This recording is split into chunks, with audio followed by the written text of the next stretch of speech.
the Admiral of Hogwarts. Welcome back, brave explorers of impossible worlds.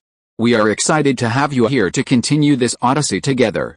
Before we continue, everything you'll hear is pure fiction, so please don't try to replicate combat techniques at home. This wonderful story and all its rights belong to its brilliant original author. We are only the messengers of entertainment. Want another dose of adventure? Subscribe to our YouTube channel so you don't miss a single chapter, and if you can't wait, our Patreon has exclusive surprises you'll love. Chapter 101 Travel. Hugo and his family enjoyed a wonderful dinner. Thanks to the money they had earned from starting their international trade business, and wanting to fulfill the promise he had made to his wife in his youth, they decided to stay at the famous Waldorf Astoria Hotel in New York. Naturally, a top-tier hotel like this would provide its guests with top-notch dining services. As tourists, the Granger family naturally wanted to try the local specialties. So, they skipped the two European-style restaurants and went straight to the American restaurant. After a quick look at the menu, they quickly chose a set meal that looked fantastic for their dinner that night. Contrary to popular belief, true American cuisine is not just synonymous with simple and fast. Refined American dishes, like French haute cuisine, require sitting down and savoring slowly. After spending more than an hour enjoying a feast that included onion rings, chicken bacon potato soup, fried chicken, grilled beef quesadilla platter, and Indian chicken mini burgers, the Granger family completely refreshed their view of American food. I must say, tonight's food was indeed delicious, Mr. Granger commented before going to bed. At least, compared to the top cuisines of other countries, American food isn't as bad as we thought. It's just that the American food we've seen before has only been fast food, which is why everyone has that misconception, because they had done so much during the day and were exhausted, coupled with thoroughly enjoying a full American feast in the evening. The Granger family only chatted briefly about Hugo's encounters at the Magical Congress of the United States before retiring to their rooms to rest. Starting the next day, they spent 2 days roughly touring New York, or more precisely, several classic tourist spots on Manhattan Island, such as Times Square, Fifth Avenue, Central Park, Wall Street, and the Statue of Liberty. However, due to the tight schedule, they only took a cursory look at these tourist destinations. On the afternoon of the second day, Mr. Granger took the children to Bayonne, New Jersey, which was more than 30 kilometers away from downtown New York City. This was what Hugo had requested before they came, and Mr. Granger, considering that letting the children see authentic American countryside could broaden their horizons, agreed to the request. We'll go see the surrounding countryside tomorrow. I even made a special call to order a country-style lunch for everyone. After arriving in Bayonne, it was getting dark, so the Granger family went straight to the hotel they had booked. Of course, the hotel here couldn't compare to the top hotels in New York, but the country-style dinner here was quite distinctive. After everyone finished dinner, they naturally went back to their rooms early to sleep. After all, this city was a small city, and given the state of security in America, going out at night was not a good idea. Especially since, on the way here, Hugo had noticed that one of the gas stations had bulletproof glass installed in its windows. In America, there are many ways to figure out if a place is safe. One of the simplest is to look at the material of the window glass at nearby gas stations or convenience stores at night, because bulletproof glass is much thicker than ordinary glass. And places with bulletproof glass often indicate that shootings frequently occur in the surrounding area. Fortunately, the hotel where Hugo and his family were staying was 5 or 6 kilometers away from that gas station, so from a safety perspective, there shouldn't be much of a problem here. But because this was a family trip, Mr. Granger felt that safety was paramount. It was best to stay inside the hotel as much as possible. When they arrived at their rooms on the 3rd floor, they used their room keys to open 2 adjacent bedrooms. This was because the hotel here was small, with only single and double rooms available. In this situation, Hugo and Mr. Granger would naturally share a room, while Hermione and Mrs. Granger would stay in the adjacent room. This was good news for Hugo, because it meant he only needed to make his father fall asleep, instead of having to drug 3 people at once. After entering the room, Hugo and his father took turns showering in the washroom, then sat on the bed, watched TV for a while, and went straight to sleep. Wake up. At exactly 2 a.m., Hugo was awakened by the victorious voice in his mind. After confirming that everyone was sound asleep, Hugo took out a small bottle of hypnotic fragrance he had made with the Weasley twins and put it under Mr. Granger's nose, letting him inhale a little to ensure he wouldn't wake up at night and realize he was gone. Then, He quietly pushed open the window and climbed down the outer wall to the ground using the drain pipe. The reason Hugo chose this place as the destination for their trip wasn't simply to appreciate the American countryside. It could even be said that the reason he specifically chose this place wasn't because of the surrounding countryside, which wasn't much different from other places on the East Coast, but to summon a famous ship girl. After climbing out of the window, Hugo, guided by Victory, borrowed a bicycle near the hotel, likely used by an employee on the night shift, and began riding towards the seaside. 20 minutes later, they bypassed several guys lurking suspiciously on the streets at this time of night and arrived at a factory area by the sea. This wasn't a factory that was still in operation. All the doors and windows had been destroyed, and even the metal parts of those doors and windows had long been taken away by someone and sold for money. The entire factory looked as eerie and terrifying as the locations where ghost stories take place. However, Hugo, who had seen a lot of ghosts in the past year, was now very calm. He first transformed his appearance into that of the unlucky Admiral, then ignored the flickering lights and eerie howls inside the abandoned factories and walked towards the sea with a pistol in hand. After bypassing several dark factories and passing through a wooden wall with a large hole, Hugo finally saw the destination of this trip, a beach full of various kinds of garbage and several concrete trestle bridges extending into the sea. Other than a few owls hooting, there was nothing else here. The information we checked wasn't wrong, right? But it feels like this place has been abandoned for a long time. Because his body had been strengthened before, Hugo could roughly see the surrounding situation by the moonlight. Judging from the rivet marks left on the ground and the traces of previously installed machinery, this place should have been a factory related to shipbuilding, but the rotten wood and rusty steel all indicated that this place had been abandoned for a long time. That's right. This place was probably abandoned more than 10 years ago. Because of the development of the shipbuilding industry in Japan and South Korea, the company behind this factory naturally moved the factory to those countries. And this place was abandoned. Victory appeared on Hugo's shoulder and said to him, "But for us, it doesn't matter if this place is abandoned.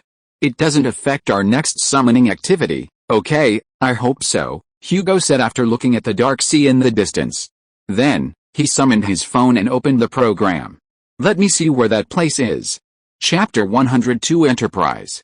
Following the light spot on the program, Hugo bypassed several piles of garbage and abandoned buildings to arrive at a trestle bridge extending deep into the sea, and then began his summoning work. The summoning process was very smooth. After a burst of golden light flashed, a girl who looked like an aircraft carrier ship girl appeared in front of Hugo. This ship girl was wearing a modified American military uniform with a white peaked cap on her head. And on her shoulder, a blue mechanical eagle quietly perched there, its eyes flashing with sky blue light. However, unlike most of the ship girls Hugo had encountered before, this ship girl gave people the overall feeling of a veteran who had survived 100 battles. Especially when she raised her right hand to salute Hugo, Hugo felt that her salute posture was more standard than the salute postures of all the soldiers he had seen in his 2 lifetimes. Although the military salutes of various countries are similar, they all involve raising the head, sticking out the chest, pulling in the abdomen, looking straight ahead with both eyes, closing the mouth, pulling in the chin, maintaining a serious expression, keeping the left hand close to the trouser seam, and raising the right hand. But even with this same posture and the same standard, the ship girl in front of him managed to exude an aura of war and unwavering determination. "I have crossed countless battlefields and welcomed countless farewells. I carry countless wishes and wills. Yorktown-class aircraft carrier, second ship, Enterprise, reporting to you. Please feel free to entrust any problems to me." While saluting, the ship girl introduced herself to Hugo. "Welcome back to the team, Enterprise." Hugo and Victory saluted Enterprise at the same time. This ship girl was the main reason why they chose to travel to this place.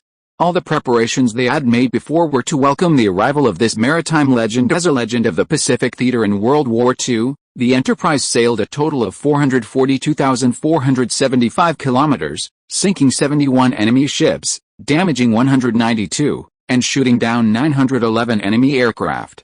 It was the only American aircraft carrier during World War II to simultaneously receive the Presidential Unit Citation and the Navy Unit Commendation.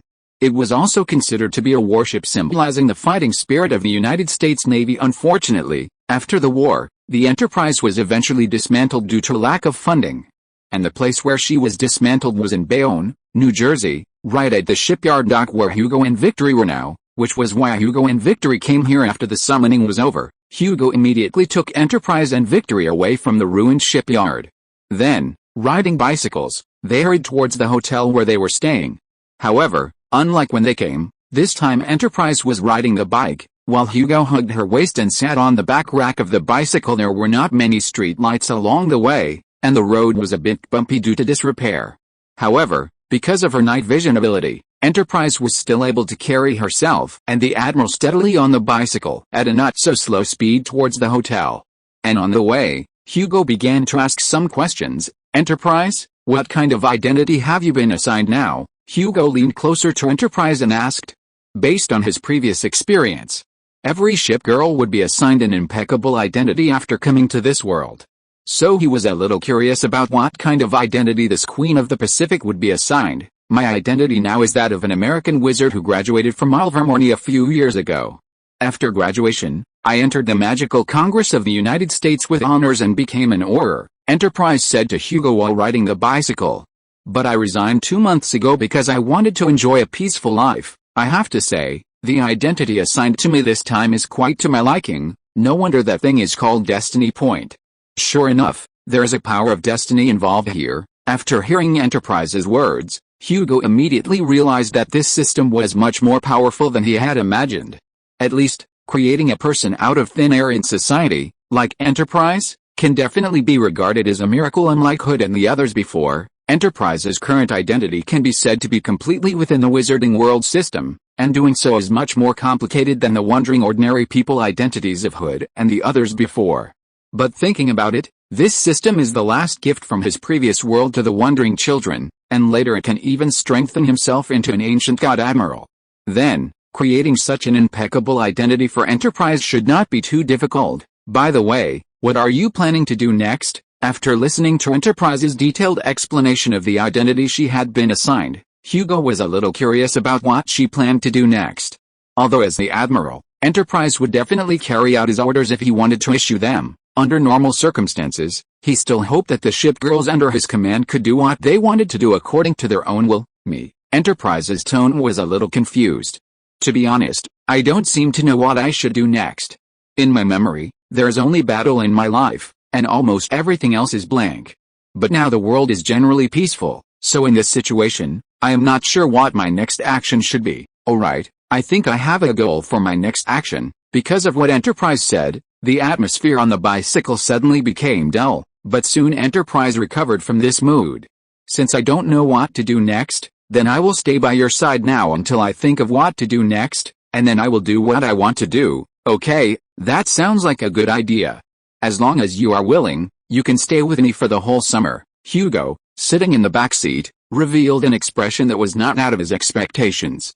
For ship girls, as long as they feel that they cannot make a decision, they will leave the decision-making power to their admiral, and this time is no exception. As for why the ship girls have this habit, it is also very simple. After all, they are the incarnation of warships, and they inherently carry some habits of soldiers. And the duty of a soldier is to obey, not to question. Therefore, ship girls are also more inclined to seek the help of the admiral in this regard, rather than thinking about this type of problem themselves. By the way, Admiral, are you planning to go back like this now? After receiving Hugo's permission, Enterprise immediately became excited and asked with some puzzlement after understanding what Hugo wanted to do in the United States this time. We could have summoned several companions tonight. Can we summon several ship girls? Hugo asked with some confusion, summoning his mobile phone to take a look, but he didn't find any points nearby that represented the ability to summon ship girls. I didn't see any information points around that are used to summon ship girls.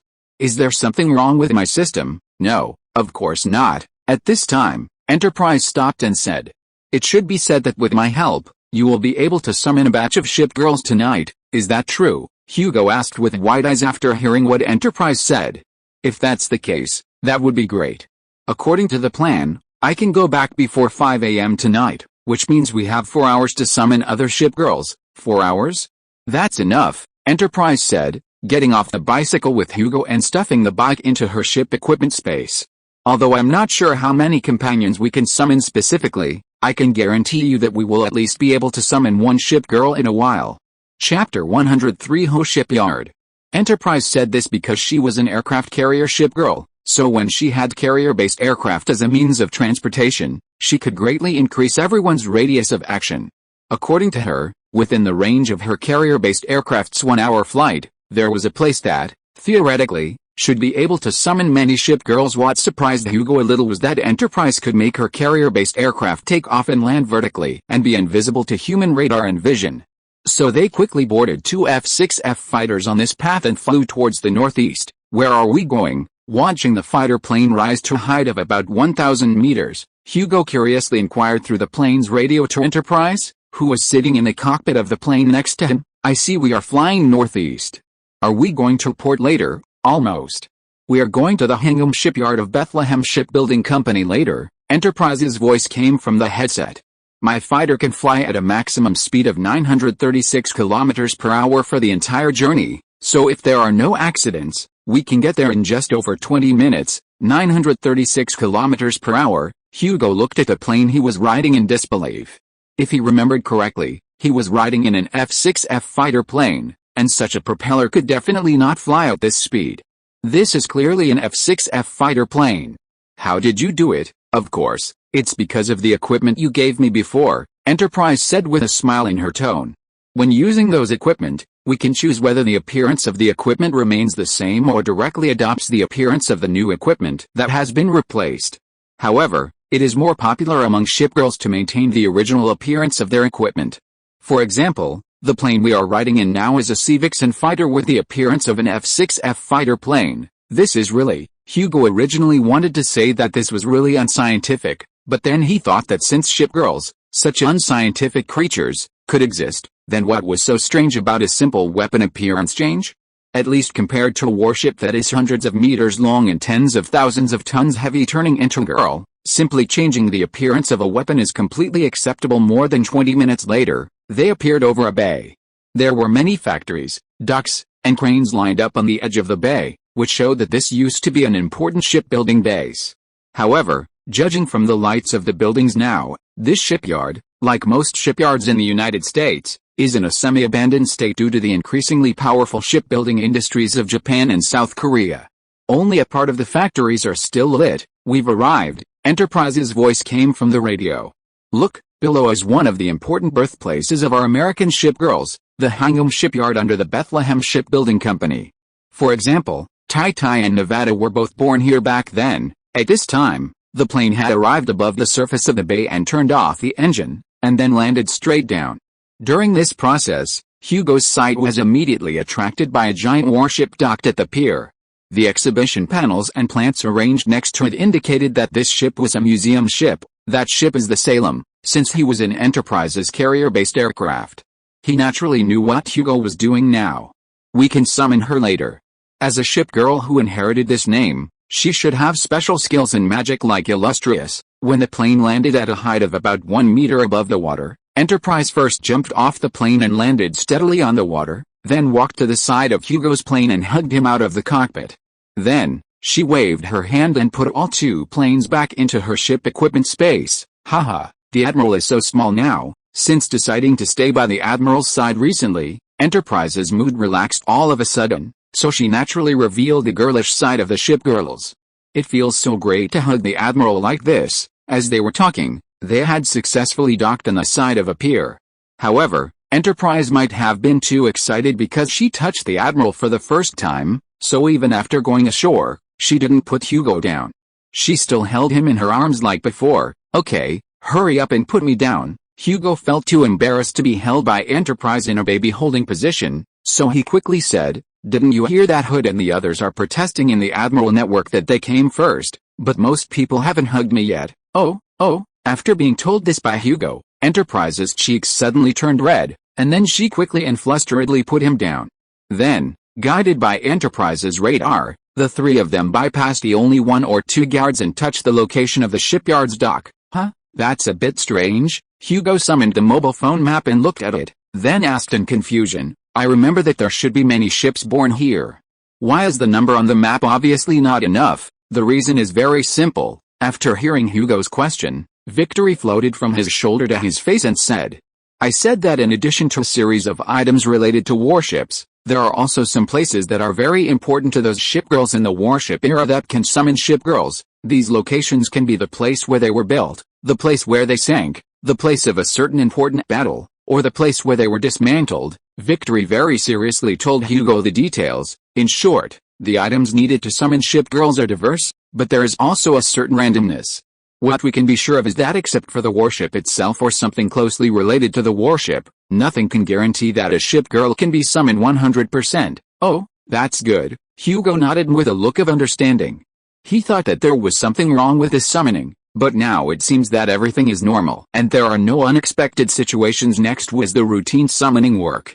After running to several docks and the heavy cruiser outside, he successfully summoned 7 shipgirls. The largest of these 7 shipgirls were the Wasp aircraft carrier and the Massachusetts battleship, and the remaining 5 shipgirls were 4 heavy cruiser shipgirls, namely Des Moines, Salem, Quincy, and Baltimore. The last shipgirl was a light cruiser shipgirl, San Juan. Welcome to your arrival. After confirming that all the shipgirls had arrived, Hugo saluted them and said, with your joining, I think our strength is even stronger now. Chapter 104 Traveled to Hawaii. After all the shipgirls that could be summoned from this shipyard were summoned, Hugo chatted with them for a good while.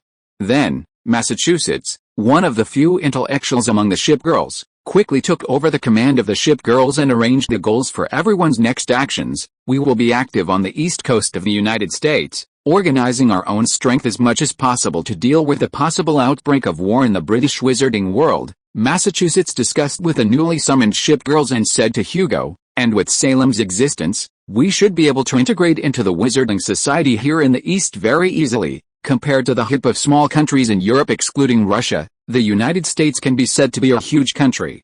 Therefore, there are different customs in different places. And Salem just happens to have knowledge about the wizarding world of the eastern United States, so it is convenient to start operations here. Okay, it's good that you have a plan, Hugo said, looking at the shipgirls opposite him. Also, safety first in all actions, and it's best to focus on stability when expanding your strength. Before carrying out any relatively dangerous adventures, try to discuss them together through the Admiral network. If I feel it's inappropriate, you must stop. Hugo rambled on for a long time. It wasn't until half an hour later, when he felt that time might be running out, that he shut his mouth. Fortunately, the shipgirls could feel the Admiral's deep concern from his words, so they didn't feel the slightest bit of annoyance and listened to his nagging with smiles on their faces throughout. Bon voyage, have a pleasant trip, Enterprise, please take good care of the Admiral for us, Quincy. Amidst the farewells of these girls, Hugo once again boarded Enterprise's carrier aircraft, slowly ascending into the air, and then flew at full power towards the southwest. Half an hour later, Hugo said goodbye to Enterprise at the hotel entrance, then successfully climbed the wall, flipped through the window, and returned to his room. After he entered the room, he found that Mr. Granger was sleeping soundly due to the potion. Seeing this, he immediately took off his coat and burrowed into the quilt. Today's luck was pretty good. Lying in bed, Hugo couldn't fall asleep for a while, so he closed his eyes and began to think about what had happened tonight. If Enterprise hadn't reminded me, I definitely wouldn't have been able to summon so many shipgirls successfully at once like I did now. Moreover, today I can reconfirm that there are still some differences between the game and reality. For example, Quincy after the modification is obviously just habitually playing dumb. But most of the situations are still very similar to the settings in the game, such as just now listening to Massachusetts say that Quincy does have some kind of pica. And considering the difference between shipgirls and humans, everyone has let Quincy's habits go. Besides these, Hugo felt that his biggest gain tonight was figuring out some of the content related to summoning. For example, he roughly summarized what these shipgirls that could be summoned in the shipyard had in common. This common point is actually very simple, that is, all the shipgirls summoned today were unremarkable throughout their entire service life as warships back then. And shipgirls with extraordinary histories in their service are basically impossible to summon from their original shipyards. For example, among the shipgirls who came from the same Hugo shipyard, neither Tai nor Nevada appeared. And the reason for this result is because their life experiences are not ordinary, having experienced many things that ordinary people have never experienced. In this case, they naturally cannot have too much attachment to their place of origin. Now that I've grasped this rule, summoning shipgirls will be much easier, Hugo thought, at least this way, I can filter out many places where ship girls are more concentrated, and then scoop up a large pile of ships at once. After thinking about some things in this regard, Hugo yawned and fell asleep. The next morning, after they got up and toured the surrounding tourist farms that were specifically open to tourists, they returned to New York City at 3 p.m., and then went straight to John F. Kennedy International Airport. "We will spend the next day on the plane," Mr. Granger said with considerable experience when they had completed all the checks and boarded the plane. "We need to fly 8.5 hours to Los Angeles first, stay there for 3 hours.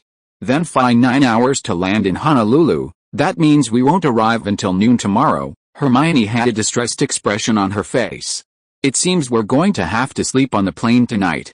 I hope the seats on the plane are comfortable enough to sleep in." "What are you doing here?" When they arrived at their seats according to the seat numbers on the tickets, they were surprised to find that Enterprise had actually changed into jeans and a t-shirt and was sitting next to their seat. She even had a Hawaiian travel guide in her hand, which she had obviously just gotten from the airport. "Of course I'm here," Enterprise said to Hugo through the Admiral network. "Since I said before that I would be with you during this time, I will definitely be with you. For example, I decided to go to Hawaii with you this time." "Okay, if you think that's a happier thing to do then it's fine," Hugo said, sitting next to Enterprise. "By the way, how are Massachusetts and the others doing now? Have they settled down in New York?" Because Mr. Granger made a lot of money in international trade, he always traveled in first class this time. Therefore, Hugo's seat was just across the aisle from his family, sitting with Enterprise. And on Enterprise's side was the plane's porthole. This made it much easier for him to chat with Enterprise. "Of course Massachusetts and the others are doing very well," Enterprise said. "After separating from you last night, I took them straight to New York City, and then spent a few hours smashing a few venues in Queens, New York, and got a large amount of startup capital. If I'm not mistaken, they should be helping a large group of people turn over a new leaf. Of course, not all the money earned is used as business startup capital. I also distributed a sum of money to everyone, such as the funds from my trip this time. Looks like you guys are doing pretty well." Hugo shrugged. He found that how his ship girls established themselves every time they arrived in a place had become a process. For example, they always first find some local active social organizations to get money and housing, and then start trying to improve the lives of the people around them and take root locally. And finally gradually penetrate into the local magical world. Of course, ordinary people can't do this kind of thing. Because this requires the person who commands all of this to have the force to give them an apology, a strong will, absolutely selfless qualities, and completely rational thinking in everything. And ship girls naturally have a huge advantage in this regard, because as long as anything is not related to the Admiral, then each of them can do this. This is why Hood and the others were able to take root in a place and gain a lot of supporters in a short period of time. Chapter 105: An Unexpected Discovery. Long-distance travel is truly an extremely tiring thing. For example, when the Granger family landed at Honolulu International Airport, everyone felt that every muscle in their body was screaming with fatigue. So, after they entered the hotel, they went straight to sleep without even eating lunch. However, when they woke up early the next morning and opened the curtains, everyone in the Granger family felt that this trip was well worth it. Because through the window, they could see an extremely beautiful tropical island view. The hotel they were staying at was on a small hill by the sea on the east side of Honolulu. If you looked west, you could see a large area of modern high-rise buildings that made up the city. And interspersed among those tall buildings were all kinds of evergreen tropical plants. In the distance was Honolulu International Airport, formed by land reclamation. As a globally renowned travel destination, the airport here was naturally extremely busy. At least in the 5 or 6 minutes that Hugo stood in front of the window, he saw several planes, clearly from different countries, taking off or landing at the airport. On the edge of the city were some beautiful parks, and further away on the mountains were lush tropical rainforests and white beaches shimmering in the sunlight. The whole scene looked exactly like the Hawaiian-style photos Hugo had seen in his previous life. Opening the glass door on the balcony, Hugo immediately felt the sea breeze, carrying the unique salty smell of the sea, blowing in from the ocean. Perhaps because of the constant wind, the air here was much better than he had imagined, and not as humid as he had thought. "Okay, let's have a good day at the beach today," Mr. Granger said, standing at the door. "By the way, I think you all brought your swimsuits and those clothes for playing on the beach, right?" "Of course, we're all prepared," Hermione said, waving the bag in her hand. At this time, She was wearing a white dress, a large straw hat, and large sunglasses on her face. It must be said that this outfit was very trendy in this era. Huh? What is that house over there? After they had been playing on the beach for a while, Hermione jumped into the sea to cool off.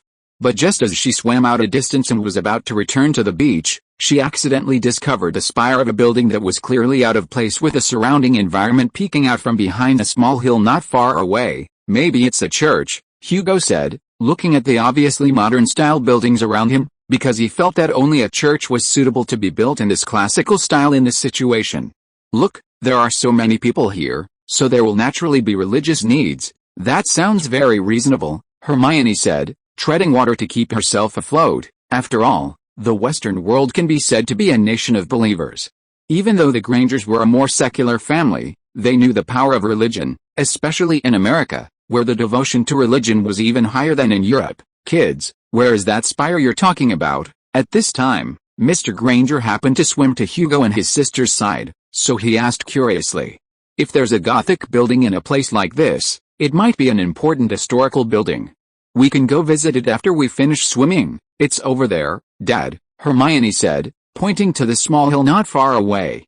It's on the side of the small hill next to the hotel we're staying at.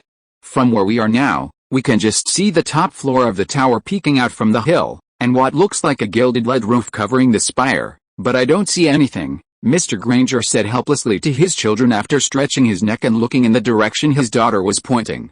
I only see a small hill covered with vegetation over there. Besides that, I don't see anything, but that spire is clearly there, Hermione said to her father, somewhat puzzled. I swear I'm not lying, Hugo, you say. I don't think that, and you are wrong, Hugo said, first looking at the surrounding situation, and then lowering his voice.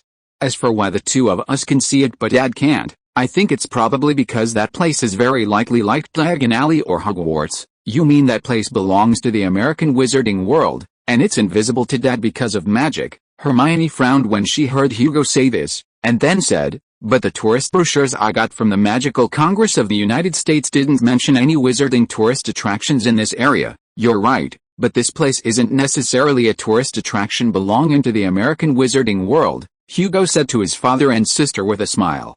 Maybe it's a wizard's private residence or something else. That's probably what it is, Hermione said, nodding at this time. I think this place is quite close to where we're staying. We can go over there in a while and see what this building is.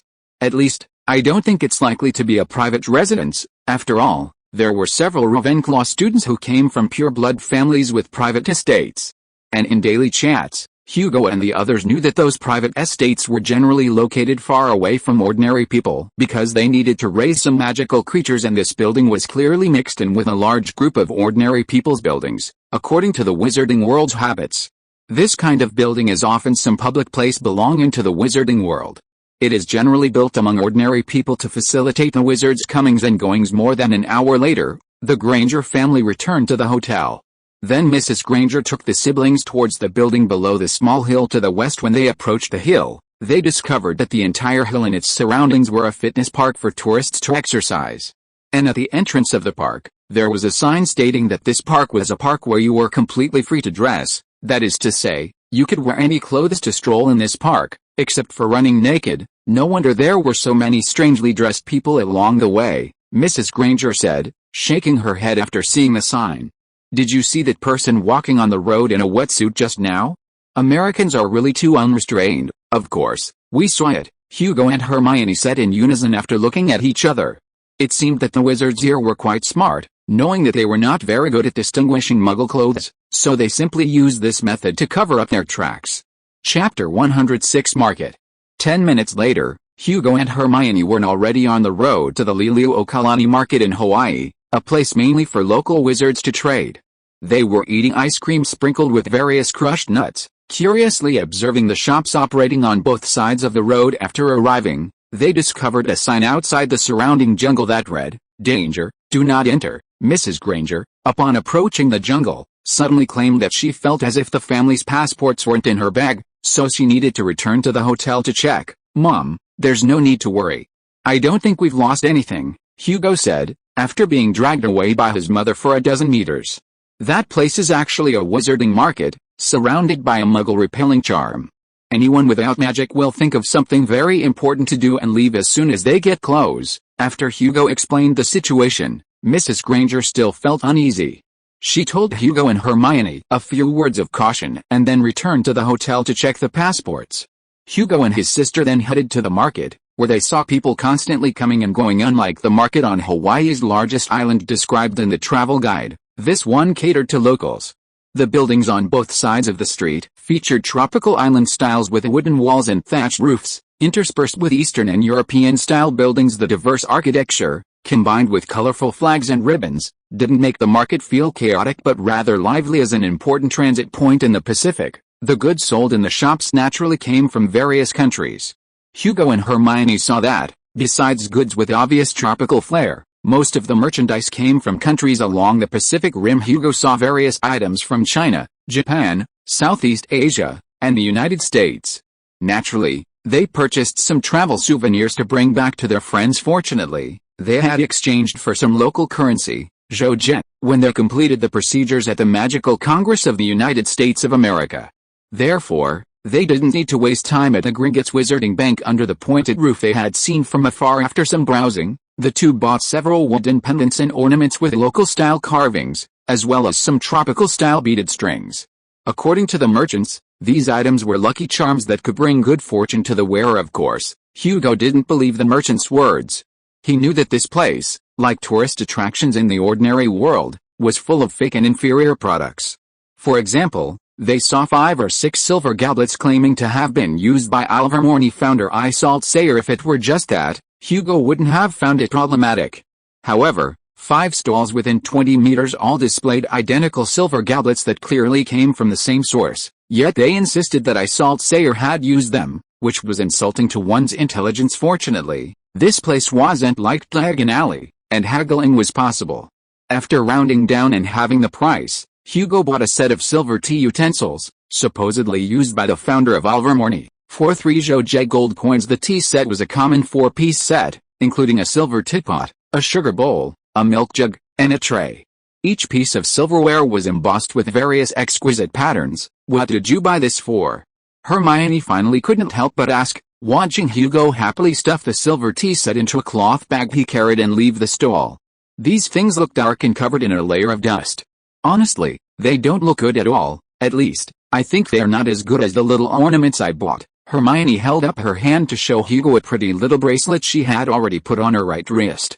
Look, this string of beads has ceramic beads from China, lacquered wood beads from Japan, artistic glass beads and beads carved with adult faces from America and local. How beautiful. Of course, your taste is naturally good, Hugo quickly praised, then leaned closer to his sister's ear and said, I know this silver tea set doesn't look good, but they should be very valuable antiques. Valuable antiques? Hermione curiously took the cloth bag and looked inside, but after looking for a long time, she couldn't see anything special about it.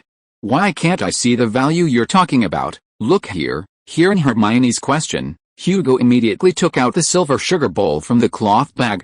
Then, he turned the teacan over and pointed to a row of hallmarks on the bottom. There are 5 marks here. The one on the far left with a head is the 1785 George III tax stamp. The second F represents 1785. The third anchor represents that this silverware was produced in Birmingham, England. The fourth lion represents that this is a 925 sterling silver item, and the fifth WH represents the initials of the craftsman who made this silverware, but I don't know who it is specifically, and the 5 marks on these 4 tea utensils are exactly the same, and the workmanship looks very fine. They should belong to the artistic masterpieces of those high-level craftsmen. That is to say, I just spent the equivalent of £15 to buy such a complete and exquisite antique silverware set, so I said I made a big profit this time. Sounds really impressive, Hermione said, looking Hugo up and down, and then said, but I'm curious about one thing, how did you see that this thing is an antique? I don't remember our family having this kind of book or knowing anyone who understands this kind of thing. Being asked by Hermione, Hugo suddenly realized that as twins, he and Hermione could be said to have almost identical life trajectories before, so many things couldn't be easily glossed over with a few words, but he really couldn't tell Hermione the truth, because this thing wasn't chosen by him at all, but chosen by Victory, who had concealed her figure and followed him at this time. As a standard royal lady, she was not only good at brewing black tea, but also good at appreciating various tea sets. Therefore, she naturally recognized the value of the silver tea set very easily. Hugo was just repeating her words just now. I accidentally saw it once in the library before. Hugo could only say this because he really had no other way.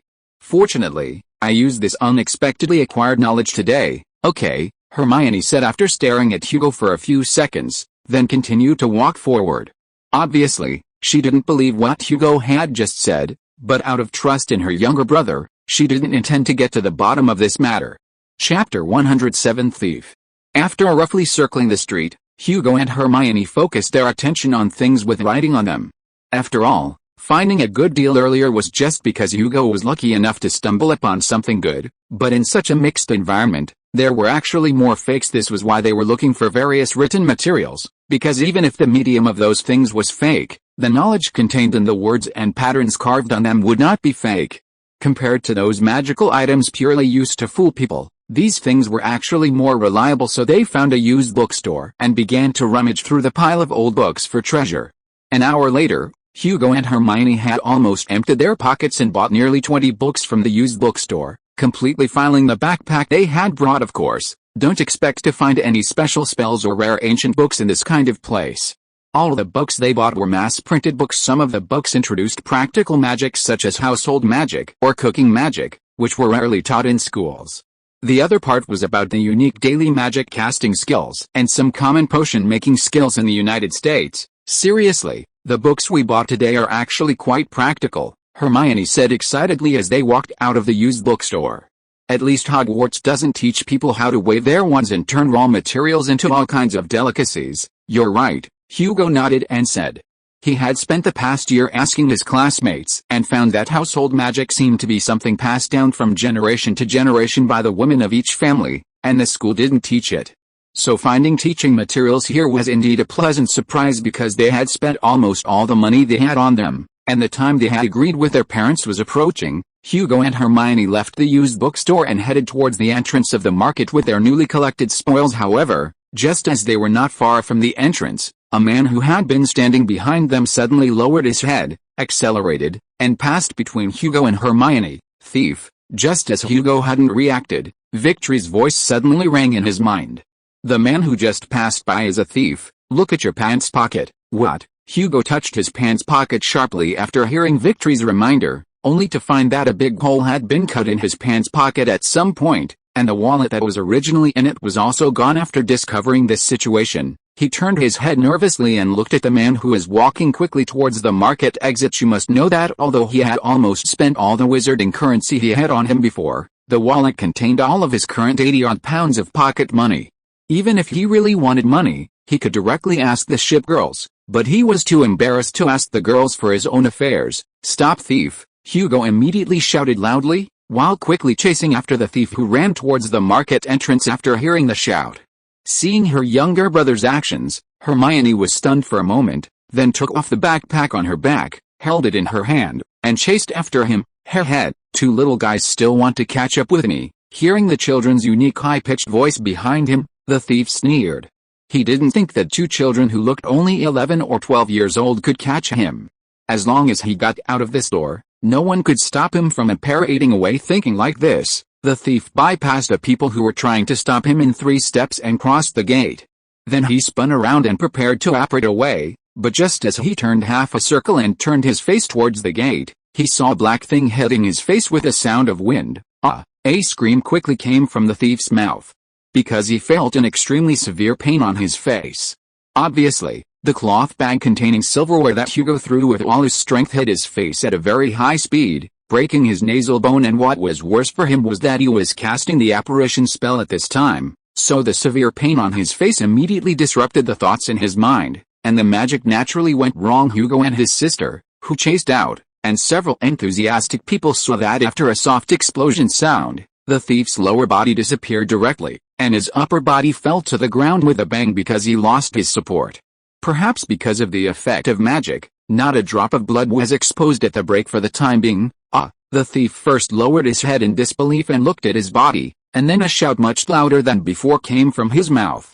Because he knew that although the power of magic temporarily made a break on his body okay, he would be dead once the magic disappeared in 5 or 6 minutes.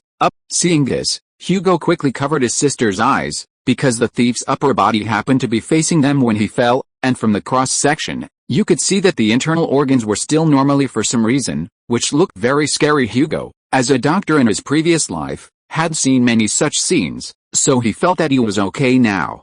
But several adult wizards around him screamed or simply bent over and vomited after seeing this scene. That's why he covered Hermione's eyes with his hand just now, because he felt that his sister was not suitable to see such a terrifying scene now.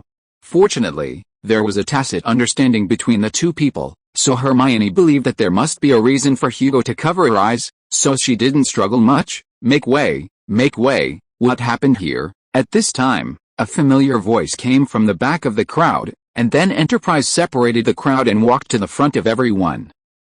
It turns out that someone has been dismembered. After seeing this scene, Enterprise walked directly to the thief's side, patted his face to make him realize her existence, and then took out her wand and said to him, "Tell me quickly where you were going to apparate to before, otherwise I won't be able to save you." After hearing Enterprise say this, the thief hesitated for a moment. Because his target for apparition was his den, and once others knew about it, he would be miserable. But soon he realized that being found his den by others would at most put him in jail for a few years, but now if he didn't say that place, he would be dead, so he quickly said the place where he wanted to apparate to just now at the fastest speed.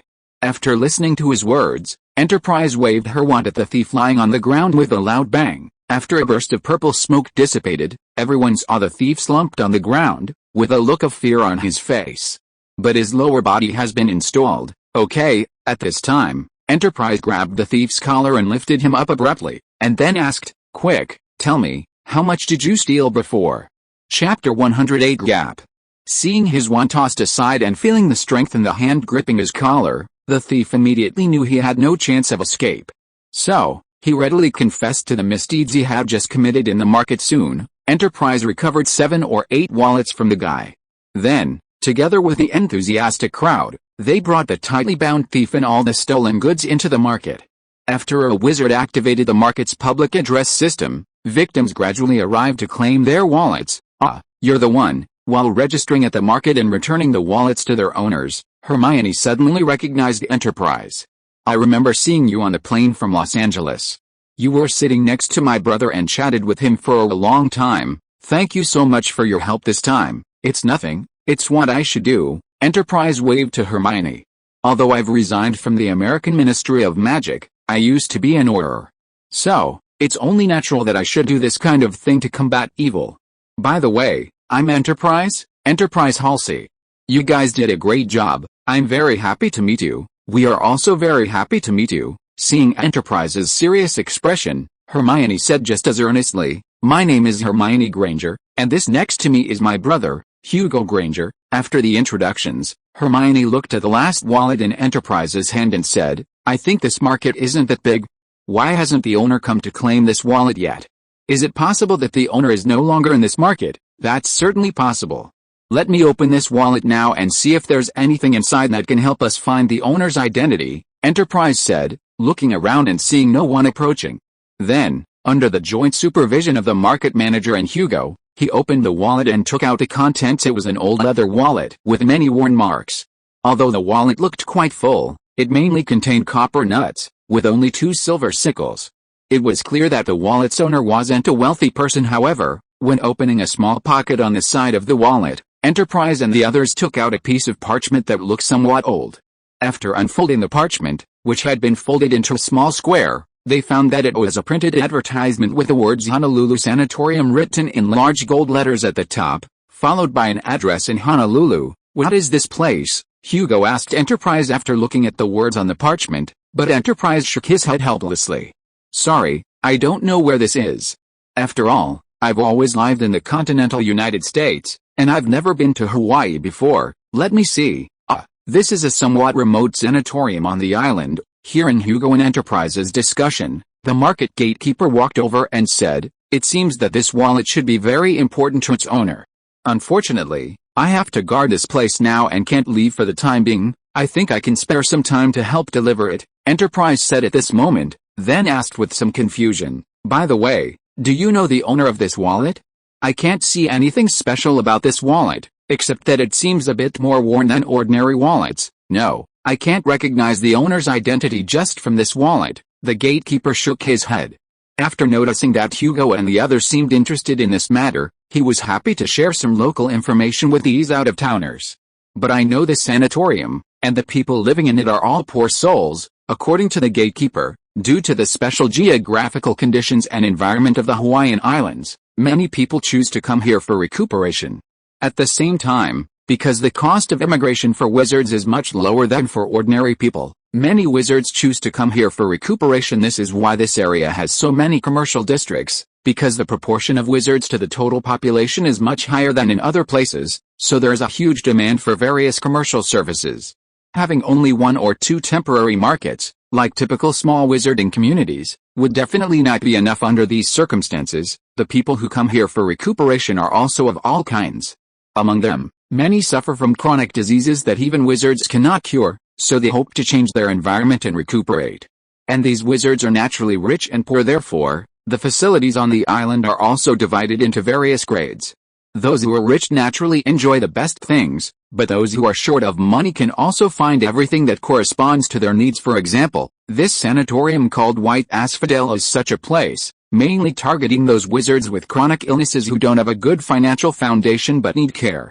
So, when the market gatekeeper saw this location on the paper and the wallet, he immediately guessed that the owner should have much money and would naturally be very anxious after losing the wallet. It seems that the wizarding world is no different from the ordinary world. After leaving the market, Enterprise, carrying the wallet, prepared to go to White Asphodel Sanatorium to return it to the owner. After saying goodbye to Enterprise, Hermione said with a sigh, "I thought that with magic, the gap between the rich and poor in the wizarding world should be smaller, but wizards are also people," Hugo said. However, unlike the ordinary world, in the wizarding world, strength represents everything. So, the biggest inequality in the wizarding world is mainly reflected in the monopoly of pure-blood families on knowledge related to magical power. "You do have a point," Hermione said after thinking for a moment after hearing Hugo's words. "It's no wonder that in the market just now, I didn't find any particularly special books besides those common magic books." So, the founders of Hogwarts were indeed great people, Hugo concluded at this time. Because they were able to choose to make that knowledge public at a time when everyone was trying to hide their knowledge. This kind of dedication is indeed something ordinary people can't do. After returning to the hotel, they learned that their mother's worry just now was indeed caused by magic. Everyone's documents were not lost. After discovering that the children had returned, the Grangers naturally asked them what they had encountered while traveling in the commercial street before. "That was a very nice place," Hugo said seriously. "There are many interesting people and things in it, and we also bought a lot of interesting things. By the way, here are my gifts for you guys.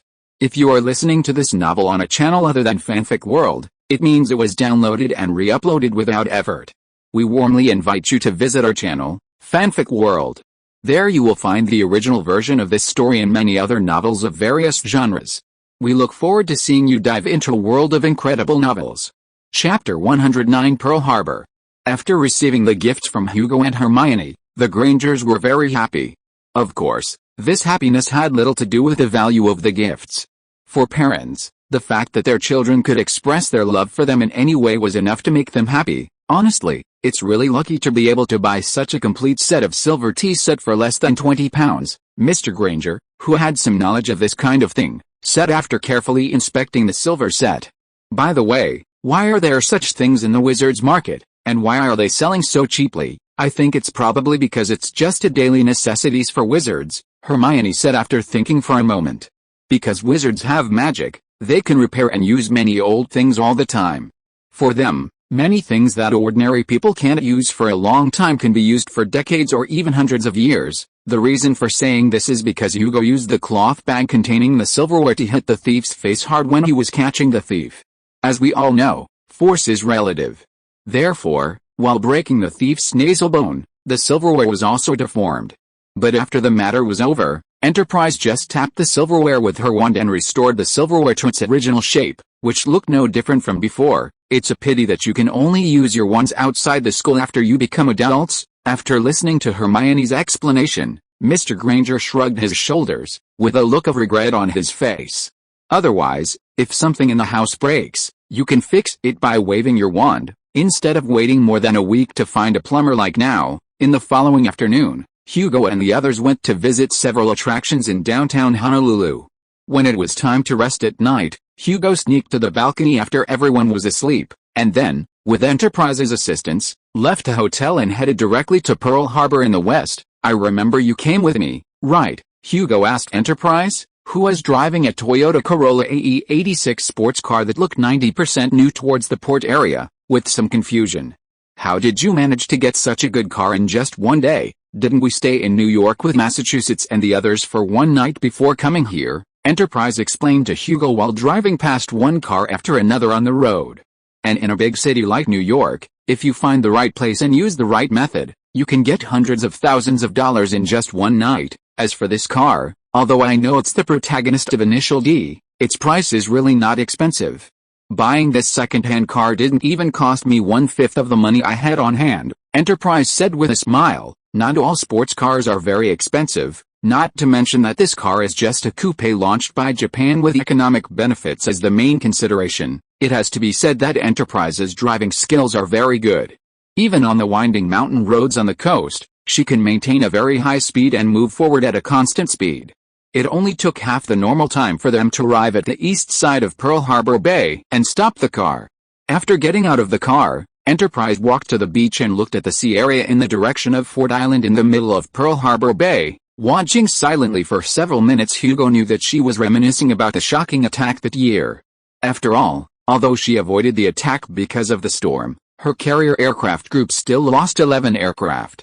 More importantly, she saw her comrades sacrificed in a despicable sneak attack. "Thank you." After standing with Enterprise on the beach for a few minutes, Enterprise suddenly turned her head and said to Hugo, "Actually, I have been active in downtown Honolulu yesterday, probably because I subconsciously wanted to avoid this place.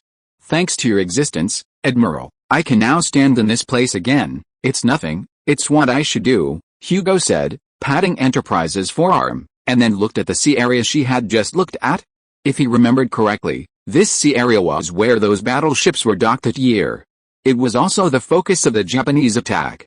Hugo can still see the white building of the USS Arizona Memorial. However, unlike the photos he saw online in his previous life, at this time, the USS Missouri was still an active warship of the U.S. Navy, so the USS Missouri Memorial, which should have been docked in this position in those pictures, naturally did not exist. In other words, he probably won't be able to find the Missouri today. "Going to Ford Island is very difficult," Enterprise said to Hugo, "because that place still belongs to the military, and there is only one road to the island. Therefore, it is basically impossible for us to approach the berths of those ships by legal means, so today you may have to suffer, Admiral." After saying that, Enterprise bent down and picked up Hugo in a princess carry, then jumped directly from the sidewalk on the beach into the sea, and then drove towards the island. She was driving very fast, so Hugo could feel the cool sea breeze blowing on his body. "Ah, Enterprise, you sneaked away again." At this time, the Admiral's network suddenly became noisy, and many ship girls expressed their envy. For example, Hood bluntly said that as the earliest ship girl to appear, she didn't have time to be so close to him, which was a big loss in a way. Fortunately, the posture does not affect the summoning of ship girls, so Hugo completed his summoning while being held by Enterprise. Just as he thought before, he successfully summoned the battleship shipgirls who were sunk or injured in this place that year. They are California, Oklahoma, West Virginia, Maryland, Tennessee, and Nevada. Sure enough, for these shipgirls, being attacked at Pearl Harbor was indeed the most important memory in their lives, so Hugo was able to summon them here. "Nice to meet you, my Admiral. Let us fight together in the future," Oklahoma said to Hugo on behalf of all the shipgirls, and then looked at Enterprise and said, "Also, Enterprise, thank you very much for bringing the Admiral here and summoning us at this time. I just did it casually.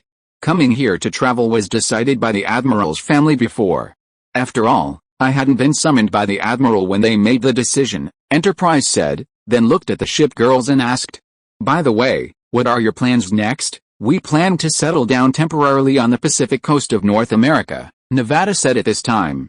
"The United States is very big, and Massachusetts and the others definitely have no way to deploy on such a large piece of land, so we need to rely on us here. Of course, we won't stay in Pearl Harbor, it's too far from the mainland," California said, We should choose Los Angeles as our foothold. After all, Massachusetts and the others said that Los Angeles has the largest wizard settlement on the west coast of the United States. Chapter 110 Memorials and Letters. After the ship girls were summoned, Hugo didn't return directly to his hotel. Instead, he went with them to the Arizona Memorial, which was already closed for the night. Then, the ship girls, dressed in military uniforms, solemnly laid their hand-woven wreaths at the memorial, in front of the monument engraved with the names of the fallen in black lettering. Hopefully, the staff won't think our wreaths are some kind of paranormal event tomorrow, Enterprise said, looking at the wreath with their names on it.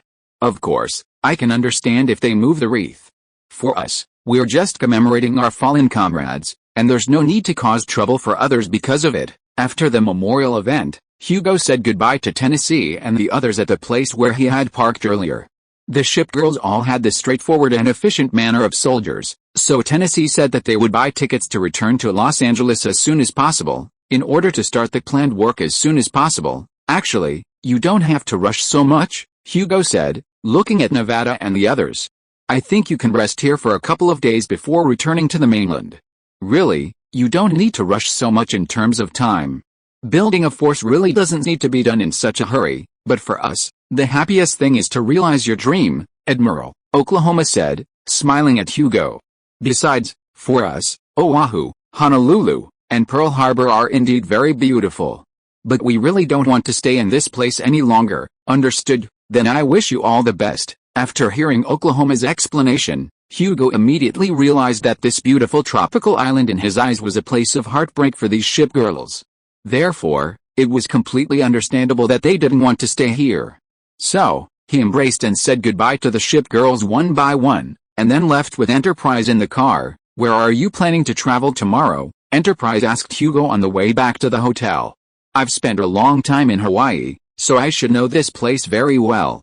If you want to know where the fun places are, you can ask me directly. For the first few days, we'll visit some of the important attractions on the island, Hugo said, thinking about his father's itinerary. Then, for the rest of the time, we'll find a family inn to stay in until the end of the trip and relax. Of course, at that time, there should be enough time to go out with you, compared to the kind of tourism he had encountered in his previous life, where people rushed through various attractions to take photos and check in. Perhaps because of different cultures, European and American travel was more popular with staying in one place for a while. Therefore, apart from visiting certain tourist spots at the beginning, the Granger family spent most of their time on this simple leisure. That's good. I'll take you to see some of the more fun places on the island, Enterprise said, snapping her fingers.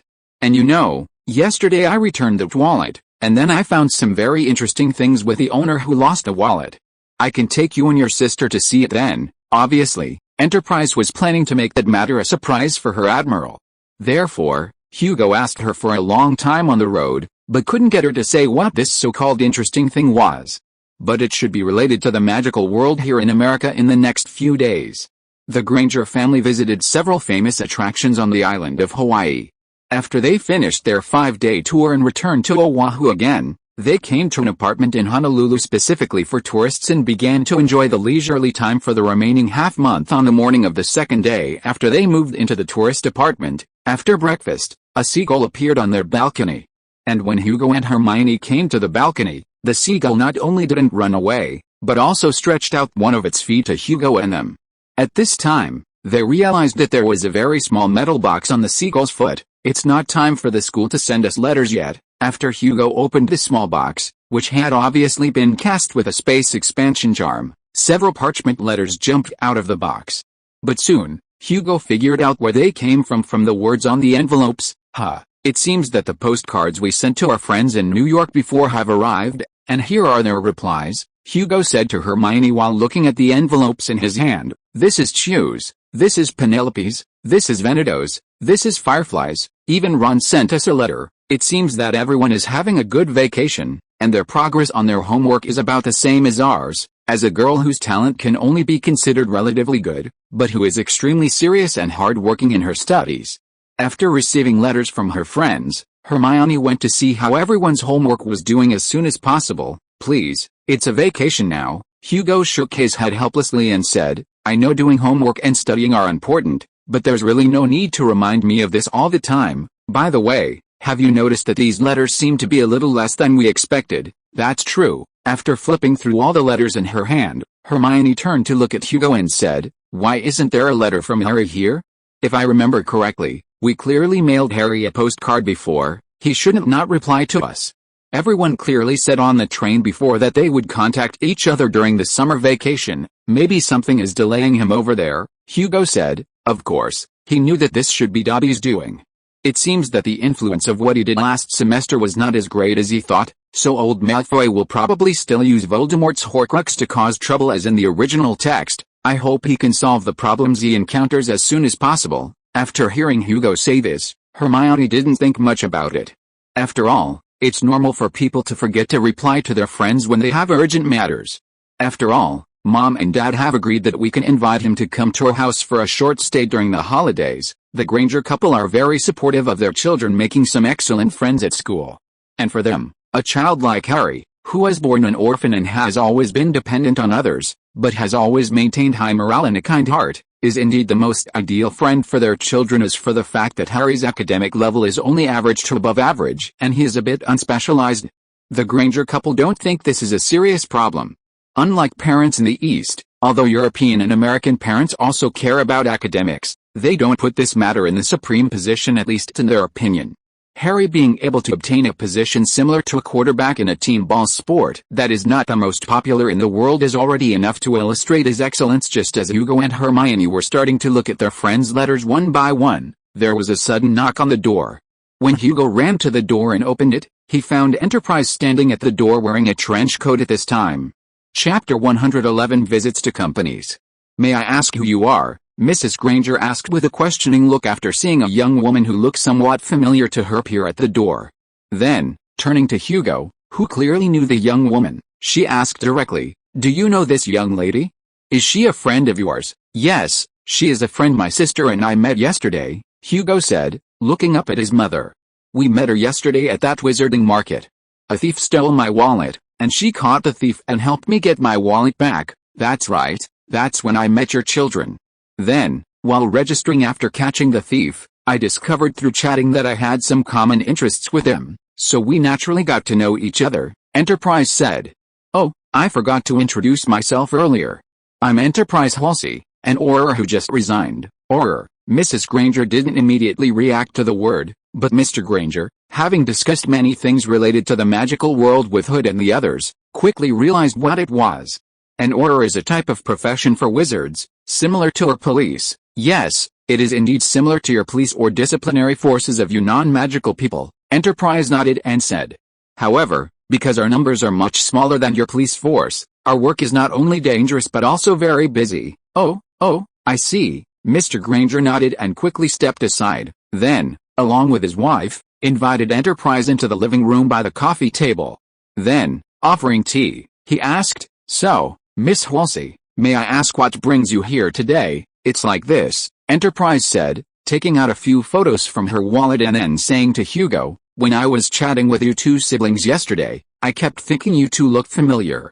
Only after returning did I realize that I seem to have seen you in a group photo with my best friend, Hood, before, so I made a phone call to confirm. As a result, Miss Hood told me that the Granger siblings are very close to her two younger sisters and are classmates in the same year. Even her sister named Veneto is Miss Granger's roommate," Enterprise said, pushing the photos in front of the Granger couple. "So, last night she specifically told me to accompany you two to have fun at the wizarding attractions here, and she also faxed me some photos, Miss Hood." Mrs. Granger looked at the photos. Sure enough, the photos were group photos taken when Hugo and Hermione went to Hood's place as guests before. "She is indeed a very good young person.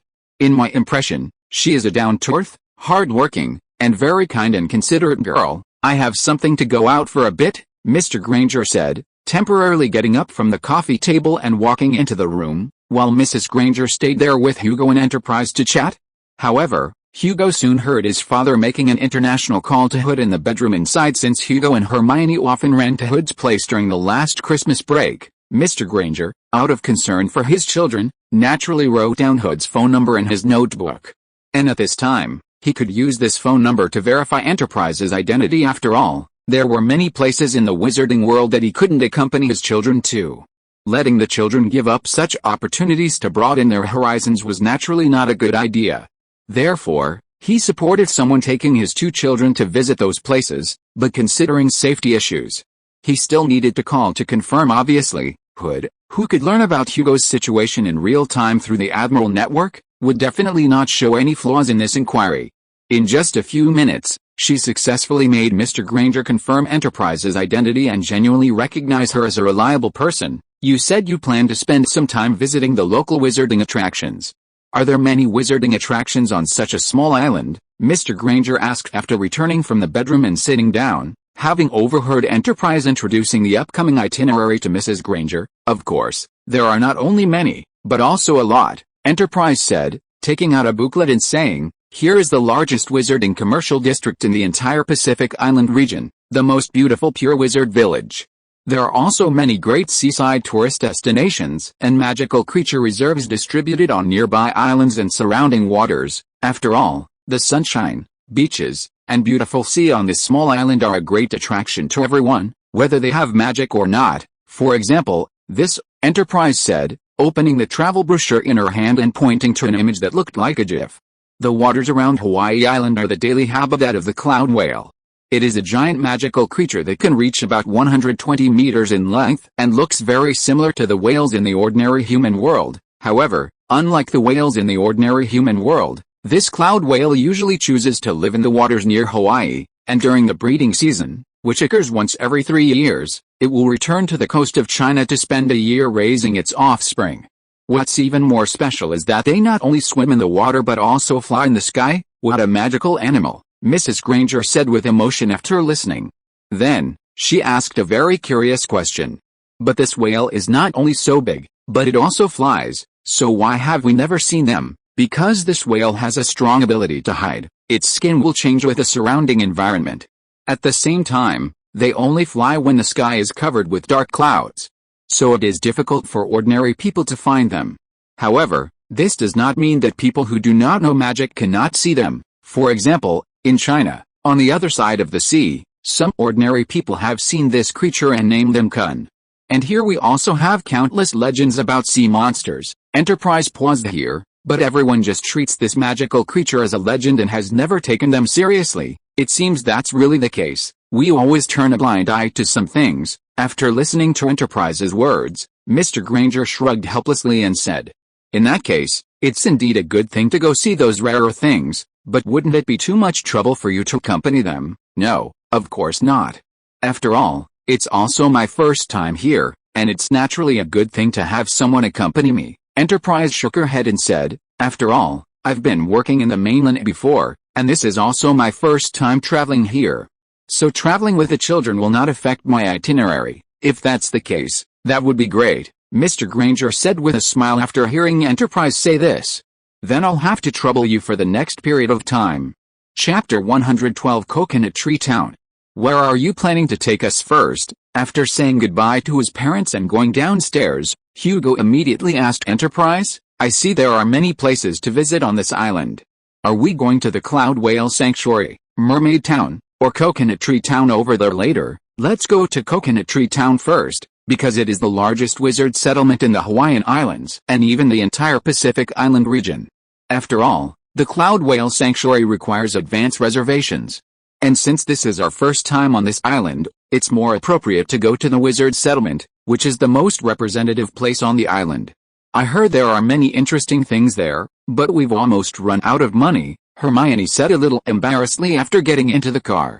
We bought a lot of things in the market before, which cost a lot of money, so we don't have much currency left to use in the wizarding market now. Then we should go to Coconut Tree Town even more. There's an American Gringotts bank there that can help you exchange your Muggle currency, Enterprise said, starting the car and driving out of the parking lot while holding the steering wheel. I think you should have some Muggle money with you, like pounds or dollars. We do have some, Hugo and Hermione said almost simultaneously after subconsciously opening their wallets to check. Then Hermione, sitting in the passenger seat, turned her head and asked, by the way, Ms. Halsey, are there any restrictions on currency exchange here? I don't know what the situation is in the UK, But here the restriction for tourists is that those who have entered the country within 6 months can exchange 150 nuts, which is equivalent to 150 galleons on your side. After that, every additional 6 months of stay here will increase the quota by 100 galleons, Enterprise said, turning the steering wheel and turning onto the road on the left. Of course, there are also black markets here that can exchange currency, but for safety reasons, I don't recommend you go there. Of course we won't go to that kind of place, Hermione said immediately after Enterprise finished speaking, then turned her head to look at Hugo sitting in the back seat. We're here for vacation this time, not to cause trouble. So you better not run around, understood, my sister? Hugo nodded somewhat helplessly. At least in terms of liking to lecture, Hermione was no different from the original book, especially since he was her younger brother now, making him a natural target for her lectures. Fortunately, she wouldn't nag repeatedly except for a very few things, so from Hugo's perspective, he heard more of a familial concern in this nagging. After parking the car in a relatively remote seaside parking lot, Enterprise led Hugo and Hermione along a small path leading into the forest for a few minutes. They stopped in a small clearing when the parking lot was no longer visible. At this time, Hugo noticed a cement totem pole lying on the ground in the clearing, looking like a cheap tourist attraction decoration. Okay, we're here, Enterprise nodded thoughtfully at this moment, then drew her wand, bent down and tapped the eye of the totem pole lying on the ground, and then pulled Hugo and his sister back a step. This is, Hermione asked curiously, but before she could finish her question, the pole that had just been lying on the ground suddenly jumped up from the ground, revealing a small path that looked like it was paved with wood. The end of the path led to dense forest where there had clearly been nothing just now. Take out your wands and hold them in your hands, Enterprise said to Hugo and Hermione. This place has some special spells for detection. If your wands have not been authorized, you will not be able to enter this place, and forcibly breaking through will trigger an alarm. It seems that these places in the United States are managed more strictly, Hugo said to her as he followed Enterprise across the invisible barrier that divided the wizarding world from the ordinary world, holding his wand in front of his chest as she had instructed. It feels like the security of the wizarding world here should be better than in the UK. No, quite the opposite, Enterprise said in a noticeably helpless tone after walking onto the wooden road. The reason why this place is so strict is because there are too many people coming and going in this area, and many of them are not willing to abide by the local laws, so there are so many warning spells in this place. Therefore, you two must stay close to me when we are on the street later to avoid any danger, Enterprise said, lowering her voice here. According to the information I saw in the Magical Congress before, 6 tourists disappeared in this town last year alone. Understood, Hugo and Hermione replied in unison, with nervous expressions on their faces, and each gripped their wands even tighter. Okay, it's necessary to maintain a certain degree of vigilance, but there's no need to be so nervous. Enterprise laughed when she saw Hugo and Hermione's tense little faces. As long as we don't go to some more dangerous places, it's fine. Doesn't your Diagon Alley in the UK also have a famous dark wizard street, Nocturne Alley? We can just avoid those obviously dangerous places. As they were talking, the path had reached its end, and a small town with an architectural style that was obviously a hodgepodge of various cultures appeared in the clearing in the forest. After walking down the most prosperous road in the town, they found that the things sold in the town's commercial street were more commercialized than the goods in the market last time. Because this town is open to tourists, there are some facilities specifically designed to facilitate tourists, Enterprise said after taking out the travel guide in her hand and looking at it. For example, there is also a Gringotts Wizarding Bank here, and it has much more than the small banking business that only had simple wizarding currency exchange and deposit and withdrawal capabilities before. After exchanging the pounds on them for nuts at Gringotts, Hugo and Hermione strolled around the town. Because they had money on them, they were naturally in a very relaxed and happy mood while shopping. They even bought a strawberry nut-flavored ice cream ball that could float in the air and ate it when they passed a cold drink stand. Summer should indeed be like this, Enterprise said, licking her ice cream. Enjoying the cool sea breeze, wearing the clothes you should be wearing at this time, and walking down the street eating a cold drink. Hermione nodded in agreement at this time, and even got a bit of the ice cream ball floating in front of her on her nose because she nodded too quickly. Seeing this scene, Hugo smiled and wiped the bit of ice cream off his sister's nose with his finger, and then looked at a series of magical props made of various beautiful feathers being sold in a shop next to him. Just when everyone was very relaxed, someone suddenly bumped into Hugo from behind, and then Hugo felt something being stuffed into his pocket. Chapter 113 Raid. What the hell is this? Hugo Mond felt something being stuffed into his pocket and looked ahead, only to see a grey-robed wizard disappearing into the crowd. He then used the handkerchief to cover his hand and lowered his head to take out the object that had just been shoved into his pocket. Once he took it out, he realized it was a metal ball about the size of a billiard ball, with strange patterns embossed on its surface. He gently tossed it in his hand, and Hugo realized that it should be a hollow metal ball, but it seemed to contain something inside. What happened? Enterprise turned back and asked. After she learned from Hugo what had just happened, she immediately drew her wand nervously and tapped the metal ball, releasing several spells, before saying, "Don't worry, there's no magical reaction inside, it should be safe." With that, Enterprise gently squeezed the hollow metal ball in her hand. The metal ball immediately opened along a crack, revealing a rolled-up piece of parchment inside. On the parchment was only one hastily written sentence: "Leave here, you are being watched, stay close to me, and don't leave my side no matter what happens later." After seeing the words on the note, Enterprise immediately pulled Hugo and Hermione towards the outside of Coconut Town, and Hugo could feel that Enterprise's whole body was tense, and her ship rigging was ready to deploy at any moment. "There are indeed several people approaching us." Just as Hugo and Hermione were following Enterprise out, Enterprise said to him through the Admiral network, "However, they are very scattered and not numerous. If someone hadn't warned me, I think I might have needed another 30 seconds to discover them, and by then, I might have really needed to fight my way out." As a ship girl, Enterprise naturally had radar scanning the surroundings, especially when she was out with the Admiral. However, in a crowded place like this, unless she knew someone was going to attack in advance, it would be difficult to lock onto potential attackers from a distance. "Who would attack us at this time?" Hugo asked, somewhat puzzled. "This is our first time in Hawaii, and we've only been here for a few days. Why would we become the target of such a premeditated attack? I'm not sure, but I think it's very likely related to the thief we caught before." Enterprise subtly used the surrounding crowd to conceal their movements, while saying to Hugo, "After all, since arriving on the island, the only thing that could have offended someone is that incident. Most importantly, the metal ball was put in your pocket.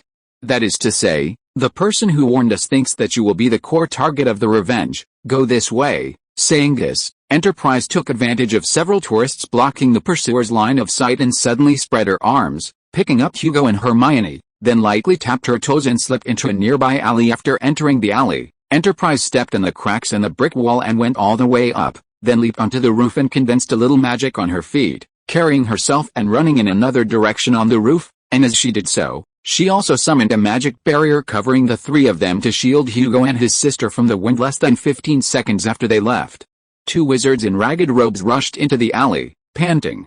Obviously, these two had been caught off guard by Enterprise's series of reactions, forcing them to expose their identities and run wildly in the street. But even so, they still lost their target. Just as the two of them split up and carefully searched along the alley, three more similarly dressed people walked in from the entrance behind them. "Marino, where's the person we were tracking just now?" the tallest wizard among the three who came in later asked his companion in a deep voice. "Also, we didn't tell anyone about our previous actions. Why did the other party escape directly before the encirclement formed?" I'm sorry, I don't know anything." After being named by the wizard who is clearly the leader, the hunchbacked wizard replied in a trembling voice. "We've just been following the other party, but everything was very normal throughout the whole process, and then I don't know what happened, but the other party just ran." "Damn it!" The leader kicked the wizard, knocking him to the ground, then turned his face to another wizard. "Kata, I hope you have some other discoveries, instead of using 'I don't know anything' to perfunctorily answer me. You know, I hate it when people say no to me." Well, it seems that her target had some unusual behavior before. Under the pressure of the boss's deadly gaze, the thin young man did think of something. The older woman among the three people just now seemed to have gotten something and looked at it, and then ran away, because the person who handed the note to Hugo and them used the cover of other people on the street when delivering the ball. He was not discovered by this group of people. So now, when the thin young man reported to his boss, he only mentioned Enterprise's reaction at the time. "It seems that someone tipped them off," the leader said decisively. "Our luck is really too bad this time. It seems there's no way to give them a hard time and let everyone know the consequences of offending us." With that, they left the alley somewhat dejectedly, only they didn't notice that several small birds that had been perched on the wall suddenly flapped their wings and flew in several directions, following them.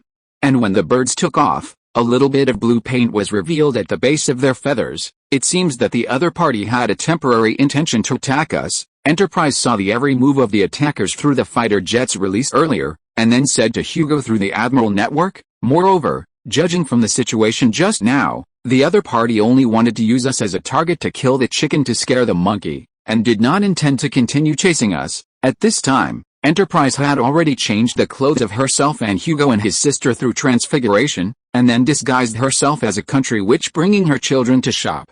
Leaving the town among a group of wizards who had finished shopping, and then quickly walked towards the place where they had parked. It wasn't until they were in the car that everyone breathed a sigh of relief, and then Hermione asked in a somewhat trembling voice, "What exactly was going on just now? Why would someone want to attack us? It's likely that our previous capture of the thief led the thief's accomplices to retaliate against us." Enterprise started the car and drove away, then explained to Hermione, "But you don't need to worry about this aspect. Tonight I will discuss it with my colleagues and try to catch all these criminals." The rest of the journey was naturally smooth, and Hugo and his sister successfully returned to the hotel where they were staying. Chapter 114, The Goddess of the Hearth. To avoid worrying his parents, Hugo and the others didn't mention what happened in Coconut Town. They only said that they had visited a small town of wizards and saw many interesting things. The reason they were back now was because the next attraction was scheduled for tomorrow, so there were no plans for the afternoon. For the rest of the afternoon, Hugo and the others did their own things as usual. Unexpectedly, Hermione seemed very calm, not at all like she had been frightened earlier. After asking, Hugo learned that she had full confidence in Enterprise, believing that as an elite Auror, since Enterprise had made a promise in front of them, she should have a way to eliminate the thief gang and the various problems they caused. Soon it was evening, and after everyone had fallen asleep, Hugo, as before, left his room with Enterprise's assistance. After seeing Hugo, Enterprise said to him in a low voice, "My aircraft has tracked down the location of those guys. Tonight, we can give them a surprise." "What kind of people are they?" Hugo asked after the car started. He noticed that after Enterprise started the car, she drove west along the coastal road with few streetlights along the beach. Fortunately, the moon was very full tonight, so even though the road lighting was poor due to the lack of streetlights, there was no need to worry about any danger. "Not sure yet. Because the other party cast some magic, I didn't order the aircraft to conduct close reconnaissance to avoid them realizing our existence," Enterprise said, while driving and avoiding two high-end sports cars that were racing. "I saw some images through the window and deciphered some people's lip movements. They should be here to find someone important hiding on the island, trying to kill or find them. That should be good news, right? After all, it means we don't need to hold back when dealing with them and can use some lethal force," Hugo replied after listening to Enterprise. After all, for the ship girls, unless Hugo directly gave an order, she would only decide the extent of the use of force based on her own judgment. In other words, the only thing limiting the combat power of the ship girls now was their own moral bottom line. Fortunately, the enemies they were facing now had a low enough moral level, belonging to the kind of guys who could be directly stuffed into the main gun and executed by cannon fire, so they could naturally exert all their combat power in battle. "Are we going to the port area?" Just as Hugo was thinking, the car made a turn, and then the shimmering Pearl Harbor under the moonlight appeared in front of him. Seeing this scene, he asked Enterprise beside him with some surprise, "Could those guys dare to ambush near an ordinary military port?" "No, of course not. The place where those people are hiding now is in a forest on the largest island in the Hawaiian Islands, Hawaii Island. I'll teleport you over in a while," Enterprise said. Fortunately, those guys may have chosen a ferry out of the desire to hide their identities, otherwise the fighter jets would have no way to keep up with them. "As for why we're going to the port now, it's because I think it's difficult for just me and Illustrious to provide you with enough protection in the upcoming battle, so I plan to summon another companion. To be honest, if it had been earlier, I would have had Tennessee and the others stay, but unfortunately they left too quickly before. And now they're all on the west coast of the United States and can't come back at all. For the ship girls, they don't think the Admiral is the kind of flower in a greenhouse, so they think it's a very normal thing for the Admiral to go to the battlefield. It's just that out of love for the Admiral, they must arrange enough bodyguards for the Admiral when facing enemies stronger than the Admiral to feel at ease. Although Illustrious can guarantee to appear beside Hugo at all times, in the eyes of most ship girls, Illustrious, an old ship-turned-ship girl, has too low combat power.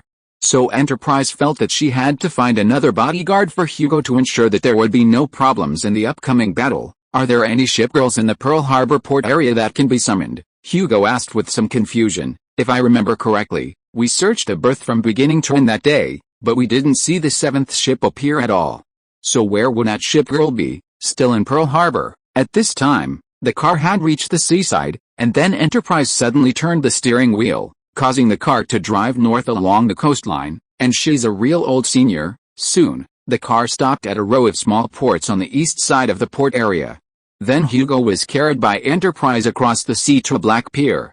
Raising his head, he saw the USS Arizona Memorial not far away. The small pier was only half the size of a basketball court, and seemed to be just an affiliated building of the memorial, but the phone that Hugo summoned did indeed show a light spot representing a shipgirl that could be summoned. "It's quite strange that this place can summon a shipgirl," Hugo thought silently in his heart, but since there was a light spot here, it meant that a shipgirl could definitely be summoned.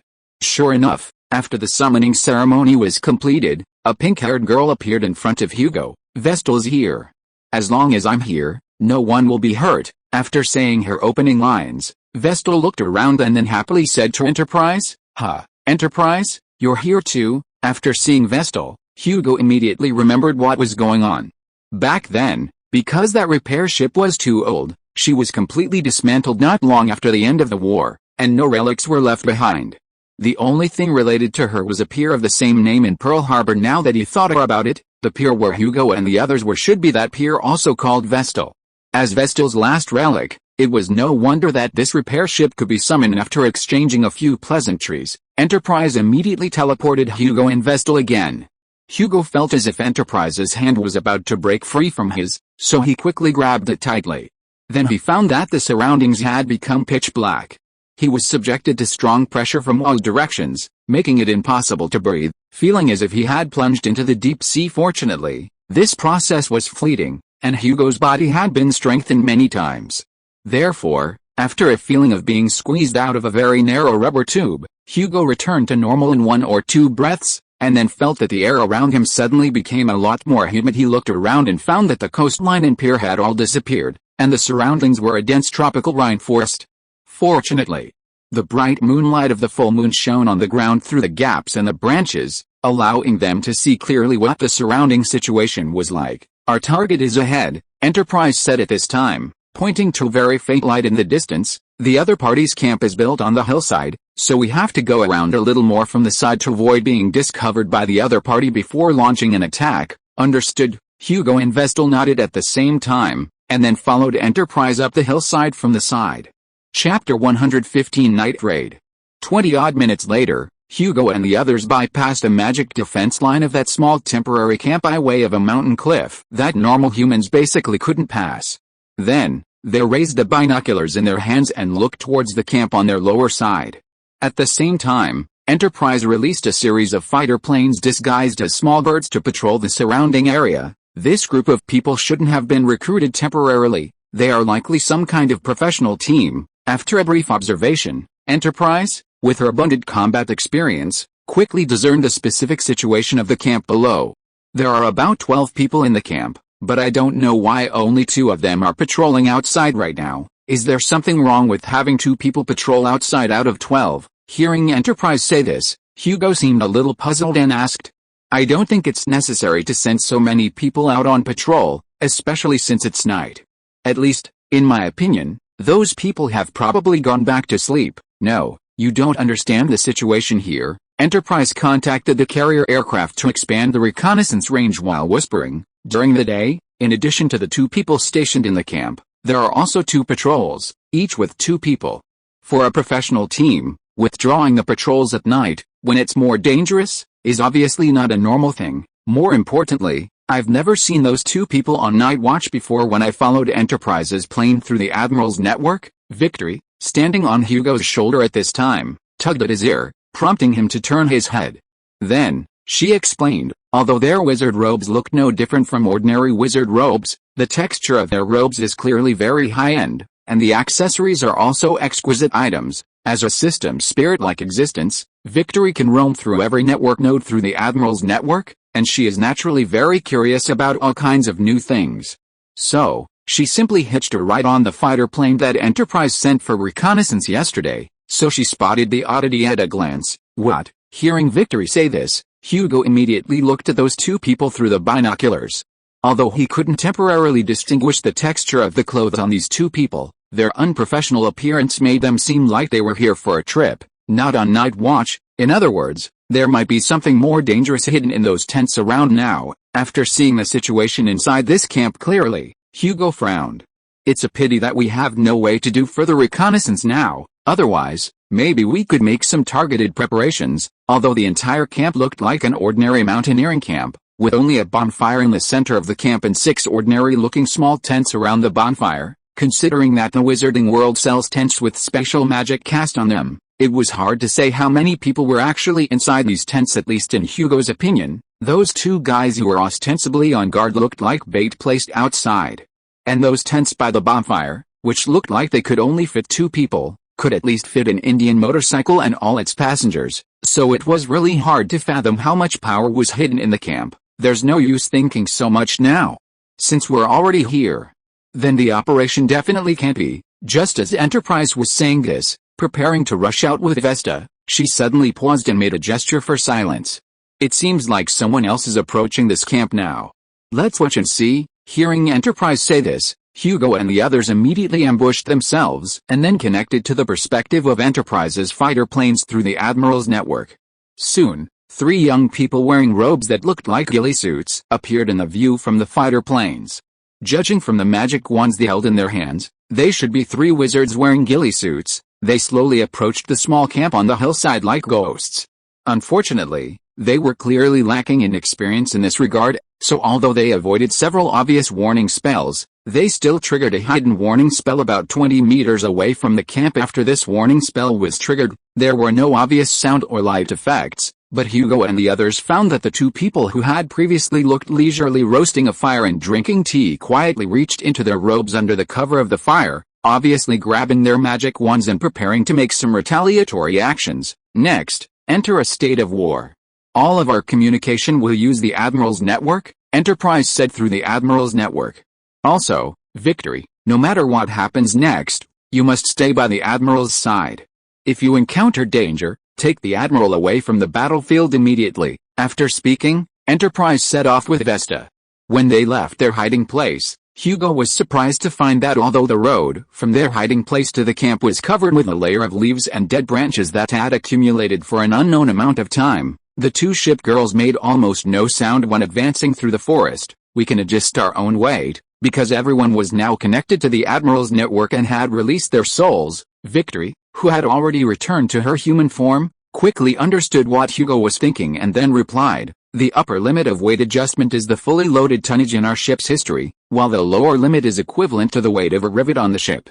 And now, Enterprise has probably adjusted her weight to about 5 kilograms, which is why she can travel like this now." Just as Hugo and Victory had just finished communicating, the 3 wizards wearing ghillie suits also approached the camp from the side and rear of the camp. However, just as they raised their magic wands to launch an attack, the 2 people who had been sitting by the fire with their backs to them immediately jumped to the left and right, while simultaneously drawing out their magic wands and releasing 2 beams of green light. Avada Kedavra, accompanied by the shouts of these 2 wizards, 2 beams of green light flew directly towards the 3 wizards who were trying to approach the camp. Fortunately, these 3 wizards had been keeping their spirits high, so these 2 hastily fired killing curses failed to hit any of them, but instead brushed past them and directly broke a tree the thickness of a thigh in half after suddenly encountering the attack. These 3 wizards were obviously a little surprised, but soon they also launched a counterattack. One by one, stunning spells and explosion curses flew from their magic wands and flew towards the 2 people in the tent area, forcing the 2 people to retreat step by step, from the bonfire at the core of the tent area to the edge of the campsite far away from these 3 people. The situation is a bit wrong. Looking at the situation on the battlefield now, Hugo frowned, because according to the results of the previous reconnaissance by Enterprise and the others, there were at least 4 other people here, but now, apart from these 2 people, no one else had entered the battlefield in here. The fire and explosions are so obvious now, that theoretically speaking, it is impossible for the other party not to know that there is an enemy attack. The unusual silence in the camp now can only mean that the people in the camp are preparing to brew some kind of conspiracy. Don't worry, the problem won't be too big. Victory, looking at the real-time battlefield map uploaded by Enterprise and her, said, Enterprise and Vesta have already approached the edge of the camp, so we will definitely be able to react in time if something happens. If you are listening to this novel on a channel other than Fanfic World, it means it was downloaded and re-uploaded without effort. We warmly invite you to visit our channel, Fanfic World. There you will find the original version of this story and many other novels of various genres. We look forward to seeing you dive into a world of incredible novels. Chapter 116 Raid.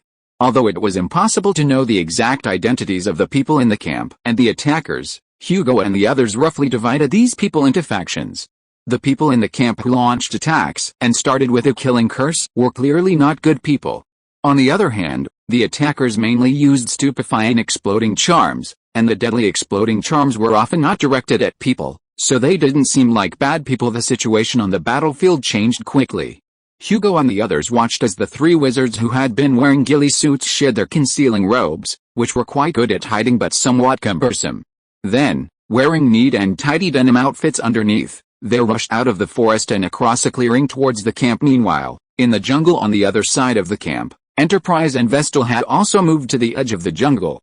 They raised their weapons and slightly crouched down, preparing to attack. In their opinion, people who had been lying in ambush might rush out of the camp at any moment to launch an attack. Just as the three attackers stepped into the camp to completely drive out the two wizards who were guarding the original camp, a howl came from a tent nearby. Then, countless wolf howls echoed from the tent, like a pack of wolves in the wilderness following their alpha to howl together. Damn it, today is the full moon. Looking up through the gaps between the branches and leaves above, Hugo immediately realized what these wolf howls meant. These guys actually hid werewolves in the tents to launch an attack, but how did they manage to keep the werewolves quiet before? Although Wolfsbane potion can allow werewolves to maintain their sanity during the full moon, it also makes them weak. The poison in Wolfsbane potion clearly indicates this, but if that were the case, those weakened werewolves would theoretically have no way to become the attackers ambushing in the tents. Therefore, Hugo was a little curious about what was going on with these seemingly energetic wolf howls. However, Hugo quickly put this curiosity behind him, because 5 or 6 werewolves rushed out of the tent in an instant and pounced on the 3 young attackers who had just entered the camp area at the same time. A series of sharp bosun's whistle sounds came from the edge of the camp. Hearing the sound, Hugo immediately pointed his binoculars in the direction of the sound. As a result, he saw one of the 2 wizards who had been retreating step by step to the edge of the camp blowing a silver whistle in his mouth. In the camp, the wolf howls that the werewolves had emitted earlier might have alerted the attackers, so the 3 attackers used shield charms in time to block them when they saw the werewolves rushing out, and then retreated step by step. But as more and more werewolves rushed out, they soon realized that they were surrounded. Hugo, who had been observing the battlefield from a distance, noticed that the attack rhythm of these werewolves coincided in many places with the rhythm of the whistle blown by the wizard just now. In other words, if his judgment was not seriously flawed, then this group of werewolves was actually being controlled by the wizard. Someone can actually control werewolves. After coming to this conclusion, Hugo felt extremely shocked, because whether it was his memories from his previous life or the books he had read at Hogwarts before, they only explained that werewolves completely lost their humanity and self-awareness after transforming into werewolf form, but never said that werewolves in that state could be tamed soon. The 3 wizards who had come to attack were surrounded by 12 werewolves in a small open space on the edge of the camp. Then, the attackers, back to back, futilely released spells at the werewolves who were approaching them step by step. However, because werewolves have extremely strong magic resistance and recovery ability, as well as reaction speeds far exceeding those of humans, those spells either didn't hide or were easily dodged by the werewolves. Don't act rashly yet. Just as the werewolves pounced on the 3 attackers, Hugo almost pulled the trigger of the M1 carbine in his hand, which was aiming at the head of the whistling wizard. Fortunately, Victory, who had been watching the battlefield, stopped him at this time. Those werewolves don't intend to hurt people. Let's see what they're going to do first. Sure enough, just as Victory said, these werewolves only swatted away the ones in the hands of the 3 attackers with their claws. Then, after knocking them to the ground, they pinned them to the ground tightly. Throughout the entire process, These werewolves consciously kept their infectious claws and teeth away from these attackers. These actions further illustrated that the wizard who was blowing the whistle did indeed have the ability to control werewolves. However, after summarizing the observation information from himself and the ship girls, Hugo came to the conclusion that even if these werewolves maintained their sanity, they only maintained a part of it at most. Everything they were doing now was closer to the level of some trained dogs. "We finally caught you." After everything in the camp had settled down, 2 wizards from the original camp left their previous positions and walked towards the captives. At the same time, Hugo also obtained live footage and dialogue from Enterprise and Vestal, who had touched the edge of the camp, through the Admiral network. "Damn it. Suluk, why did you bring these mongrels here?" Because the mask that the captive had been wearing on his face fell off during the fight just now, Hugo could see that the attackers were 2 men and 1 woman, 3 young people who looked less than 20 years old. The one speaking now was the oldest-looking man among them. "Since the Book of Dahomey is with us, I will definitely not forget you trackers," the person who had been blowing the whistle said, then pointed his wand at the 3 captives. "Alright, tell me where that old geezer is. If you tell me, I might consider sparing your lives." Pa, the youngest of the 3 captives, also the only woman among the 3, spat in Suluk's direction and said, "Don't even think about getting Grandpa Anderson's location from me. Also, don't expect to use legilimency, because these things have already been imprinted in our souls. I hope you can still be so stubborn later, little girl." Crucio, being retorted by the captive like this, the wizard called Suluk immediately raised the wand in his hand in a fit of anger, and then tried to cast the Cruciatus curse on the captive on the ground, but before he could finish his spell, a green light flew out of the forest and hid him in the back. Avada Kedavra. At the same time, a clear female voice came out. Then, Enterprise and Vestal rushed out from behind a tree trunk and pounced on the other wizard, who was stunned there because his companion had been killed. Toot. However, the other wizard was obviously not a noob, so when Enterprise and the others rushed over, he decisively tore off the whistle that his companion had been hanging around his neck and blew it hard, then pointed his wand at the 2 ship girls rushing towards him. Awoo. After receiving the new instructions, the group of werewolves immediately abandoned the captives just now and rushed towards Enterprise and Vestal with large strides. Chapter 117 Hang. Werewolves have always been considered extremely dangerous magical creatures in the wizarding world due to their immense strength, agility, and extraordinary magical resistance in their werewolf form. Even without being able to cast any spells at that time, they can inflict fatal injuries on ordinary wizards, not to mention that their claws and teeth carry highly contagious werewolf viruses, and anyone who comes into contact with these viruses will also turn into a werewolf.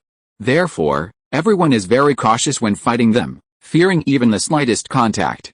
After all, this kind of biochemical weapon is much more terrifying than a mop covered in dung. So, when they saw the werewolves rushing towards Enterprise and the others, the 3 recently freed captives immediately shouted at the 2 ship girls, "Run! Quickly find an oarer." "I am an oarer," Enterprise said, producing a thick, solid, ribbed steel bar from her ship equipment space and swinging it forcefully, directly knocking down a werewolf. Then, she drew a semicircle in the air and swung sideways. With a crisp cracking sound, a werewolf with a half-palm deep dent in its lower back flew out and lay motionless on the ground. At the same time, a ribbed steel bar with a sharp tip appeared in Enterprise's left hand. She used the steel bar to pierce through the waist of another werewolf, pinning him to the ground. Then, her free hand diagonally grabbed a werewolf claw coming from above and twisted it forcefully, flinging the werewolf with his arm twisted like a rope directly into the woods 7 or 8 meters away, where his body broke 2 bowl-sized trees before stopping. The situation was similar on Vestal's side, except that as a repair ship, she wasn't as skilled in combat as Enterprise. So, she simply faced the rushing werewolves head-on. However, after each collision, she was unscathed, while the werewolves who collided with her all suffered broken bones and fell to the ground. In the beginning, everyone in the camp thought that these 2 seemingly delicate girls would be no match for werewolves almost twice their height, and that the werewolves' fangs and claws would soon tear them apart. Even the young female attacker couldn't bear to watch when she saw the werewolves pouncing, to avoid witnessing the bloody scene that would follow. But just a dozen seconds later, all 12 werewolves were lying stiff on the ground. Most of them had fainted, while a small number were lying on the ground groaning in various twisted postures. Although those who were still conscious looked at Enterprise and Vestal approaching step by step and wanted to stand up, the steel bars piercing their bodies and their severely injured bodies left them only able to tremble helplessly on the ground. Unable to make any other movements, "Get away, monster, get away." The wizard who had previously commanded the werewolves to attack the ship girls retreated step by step, while letting out a piercing scream. At the same time, his hands didn't stop, constantly waving his wand with trembling hands to release spells, trying to stop Enterprise and the other two from approaching because he had never seen humans who could defeat 6 times their number of werewolves in such a short period of time, let alone that these two beings who looked like humans had achieved this through hand-to-hand combat. The wizard could even swear to Merlin that even the Giant King wouldn't be able to do this here now. As the wizard who was very close to the ship girls just now, he clearly saw that in the previous battle, the werewolves did grab their claws onto the arms of the two ship girls. But these sharp claws, which could even penetrate 2mm thick steel plates, didn't cause anything to happen when they grabbed the ship girl's white and tender arms, not even leaving a white mark. However, those spells released in haste were so weak and powerless that Enterprise simply waved the magic wand in her hand, flicking away the flying spells as easily as brushing dust off her sleeves, and then used the disarming charm to knock away the wand that he could no longer hold firmly in his hand. After losing his wand, the wizard immediately turned around and tried to run into the jungle. After all, few wizards can perform apparition in this state. But before he could run a few steps, Enterprise, taking 3 steps and 2, grabbed him by the collar and lifted him up like a chick. Then, she slammed him heavily on the ground. "Alright, tell me what's going on here." The wizard had just turned over when Enterprise stepped on his neck with a steel-studded military boot, and then pointed a wand at his temple.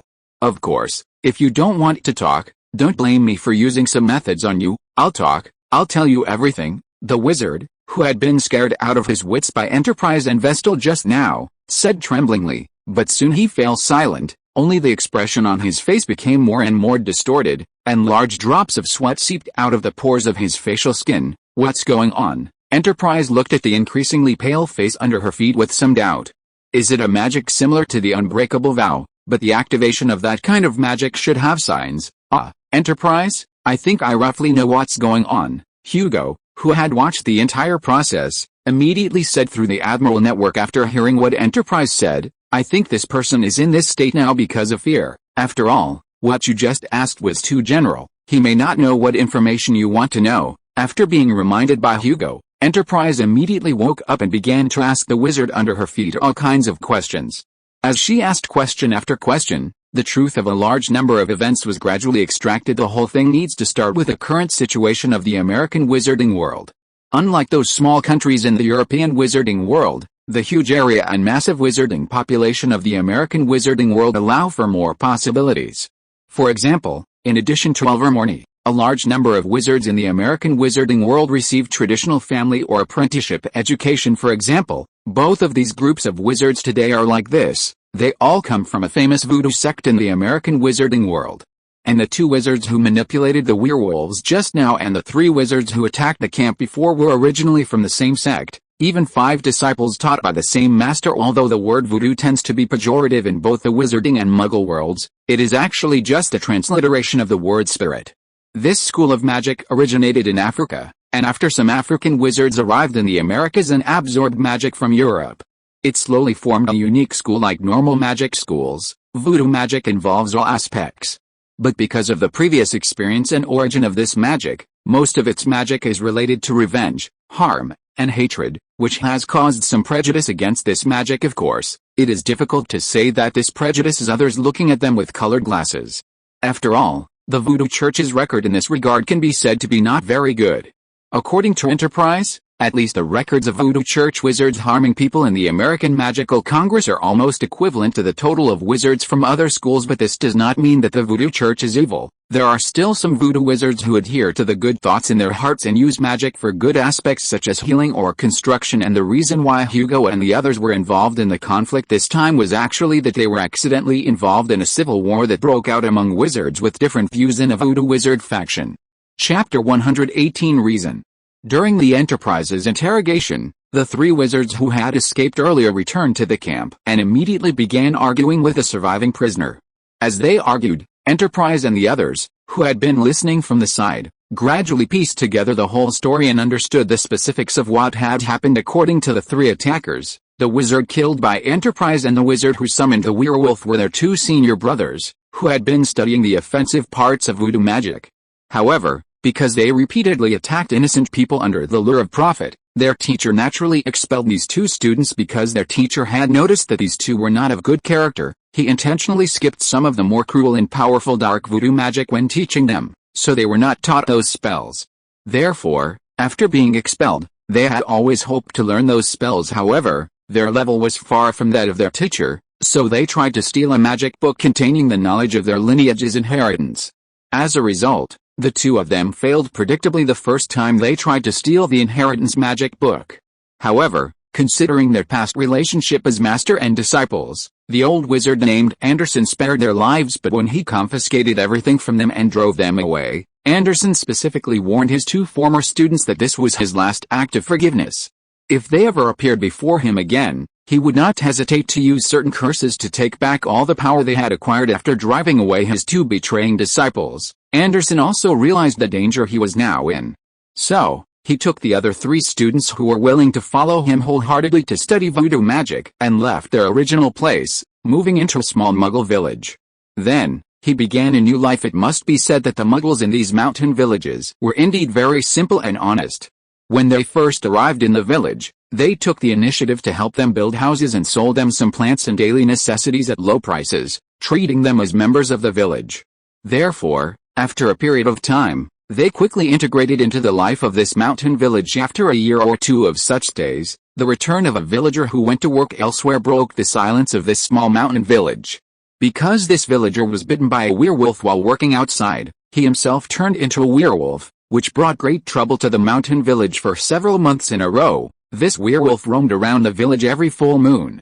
This not only posed a deadly threat to the villagers, but also prevented Anderson and his disciples from going to the surrounding mountains to perform some important voodoo rituals during the full moon. At first, Anderson just wanted to secretly lend a hand and drive the werewolf away. After all, it was inappropriate not to repay the villagers for their kindness. But unexpectedly, he encountered an accident in the process. As a result, he was accidentally cornered by the werewolf in the small mountain village's phone booth. Fortunately, as an old wizard who had seen countless storms, Anderson first used voodoo magic to strengthen his, and then, relying on the narrow space of the phone booth, he successfully pinned the werewolf to the ground and cast an extremely complex voodoo spell that he had invented by combining modern magic with traditional voodoo magic. This spell, cast for the first time, was successful. The villager successfully transformed from a werewolf into something similar to a human. That is to say, although this person still possesses some werewolf characteristics, he will not turn into a werewolf during future full moons. At the same time, after taking some special voodoo potions, the werewolf characteristics will not be transmitted to the next generation. After this incident, Anderson once again returned to his peaceful life. And other than himself and his three disciples, no one knew the great contribution he had made in this matter. But soon, a British wizard who came from the east coast of the Atlantic broke all of this. "We really didn't expect that traveler to be so bad," the young wizard who introduced himself as John said. "At the time, my teacher happily received this rather famous traveler and shared with him how he had turned the werewolf back into a human. But unexpectedly, after hearing these stories, that guy harmed our teacher while we were not at home and stole his glory." Why does this sound so familiar? After listening to this young wizard's narration, Enterprise frowned and quickly found the corresponding content from the memories that Hugo uploaded to the Admiral network.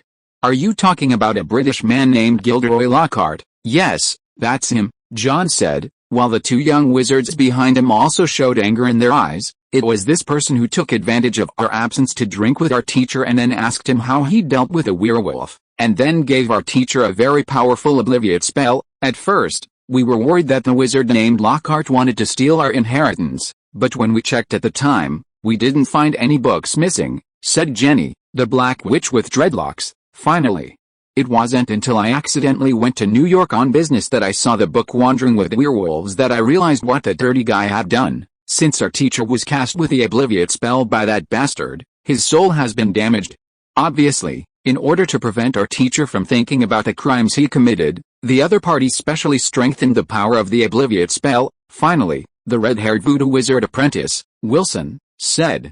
"Then, in some events that happened later, our teacher was seriously injured again, which led to him now being like he has Parkinson's syndrome. Obviously, this wizard named Wilson is a Muggle-born wizard, so he knows a lot about ordinary people's things, and even uses some exclusive terms that wizards would not use at this time. After that attack, the three apprentices and their teacher became more vigilant.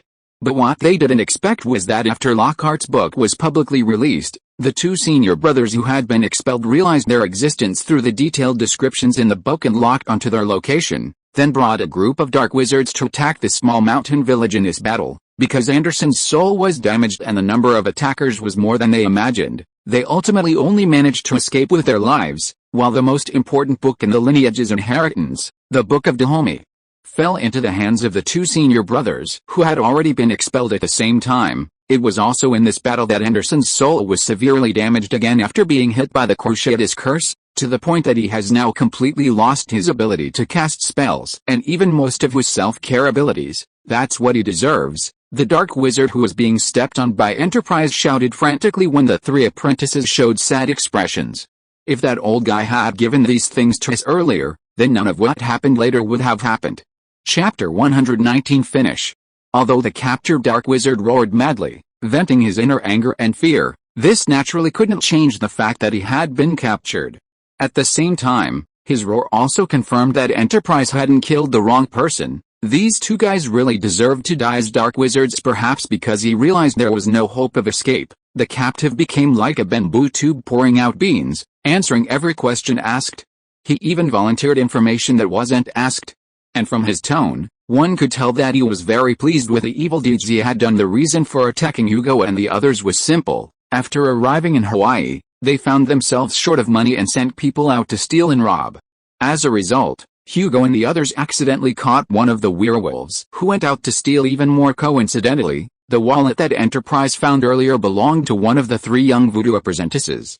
Although the three apprentices realized that something was wrong and immediately moved with their teacher, the two traitors quickly led the werewolves they controlled to the place where they had moved from after realizing they had missed them. These people immediately targeted Enterprise, thinking that Enterprise might be connected to the three apprentices and knew everything they wanted to know. And when the three apprentices realized that they had caused serious trouble for others, they also chose one person to follow them and report to them at a critical moment. Anyway, I've done all the things I should have done, and I've lived a good life for a few years that you'll never have in your lifetime, the captive said to the three young people after boasting about what he had done in the past few years. And you'll never have such a life following this old guy. Alright, shut up. Enterprise directly sealed the captive's mouth with a spell at this time, then took out an M1911 and asked the three young people. By the way, who wants to give him one? As wizards from a place where gun culture is very popular, these three people not only knew a lot about guns but also knew how to use them. However, when Enterprise took out the pistol and asked, they all shook their heads. After all, only one of the three apprentices had just come of age, and it was still a bit difficult for them to kill their enemies with their own hands at this time. Alright then, seeing the attitude of these three people, Enterprise nodded slightly, then put the muzzle of the gun against the captive's forehead and pulled the trigger. After a gunshot, this guy, who had massacred dozens of muggles in order to learn those evil voodoo spells, had half of his skull blown off by the bullet and died there like a stray dog. Seeing Enterprise so simply and neatly kill the captive under their feet, the three voodoo apprentices couldn't help but scream. Then, the only woman looked at Enterprise in shock and said, how could you just kill him like that? We should have handed him over to the Aurors or Hut Wizards, and then wait for him to be released again to take revenge on us? Don't forget that he just said that he and his senior brother had established some evil organization before, and they have made a lot of money in the past few years by doing dark wizard deeds. I think you should also know what the court of the American Magical Congress is like, Enterprise said, wiping the blood from the pistol on the corpse's clothes, and I think you have also heard what he just said. Honestly, based on what they have done before, I think even shooting him 10 times would be more than enough. More importantly, the most important book of your lineage is with him.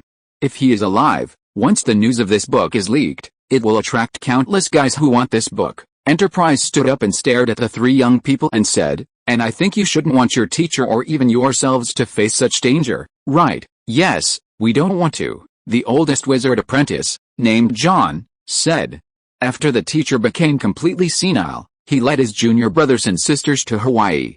Naturally, he also had a deeper understanding of the darker side of society. But killing someone like this, you might. Don't worry, I am an Auror, Enterprise said, taking out a small parchment booklet from his pocket and handing it over. As for what happened today, I think it was when I was traveling here that I saw a dark wizard manipulating werewolves to attack some innocents, so I took action to stop them. But the criminals not only did not surrender but also dared to fight back, so I had to shoot them dead. Yes, that's exactly what happened. After taking a look at the documents Enterprise handed over, the three wizard apprentices all nodded in agreement. Although the situation described by Enterprise was somewhat different from the real situation, they were not very pedantic people, so they were naturally willing to help their savior get rid of some possible troubles. What's going on? After the situation on the field completely stabilized, Hugo, who had calmed down, was finally able to ask all the questions he had in his heart. Why is Enterprise able to use the killing curse so skillfully? And why are these people so calm when they see Enterprise using the killing curse and executing another prisoner in front of them? These questions are actually very easy to explain. Victory shrugged and said, regarding the killing curse, I can confirm that every ship girl is very skilled in casting this spell, and this spell is also the best one we have mastered among the three unforgivable curses. And as for the other two, according to Victory's explanation, ship girls are born from the of human killing and destruction. After all, those warships were created as pure weapons of war, and the greatest significance of the existence of the Admiral is that they can get rid of the killing and destruction of the deepest part of the soul and maintain a self-anchor. From a certain point of view, we and the Abyssal are only one Admiral away. Victory shrugged and said. But even so, the instinct to pursue death in our bones still allows us to quickly master Avada Kedavra, a curse purely for killing and destruction. However, when learning the other two unforgivable curses, we encountered serious problems.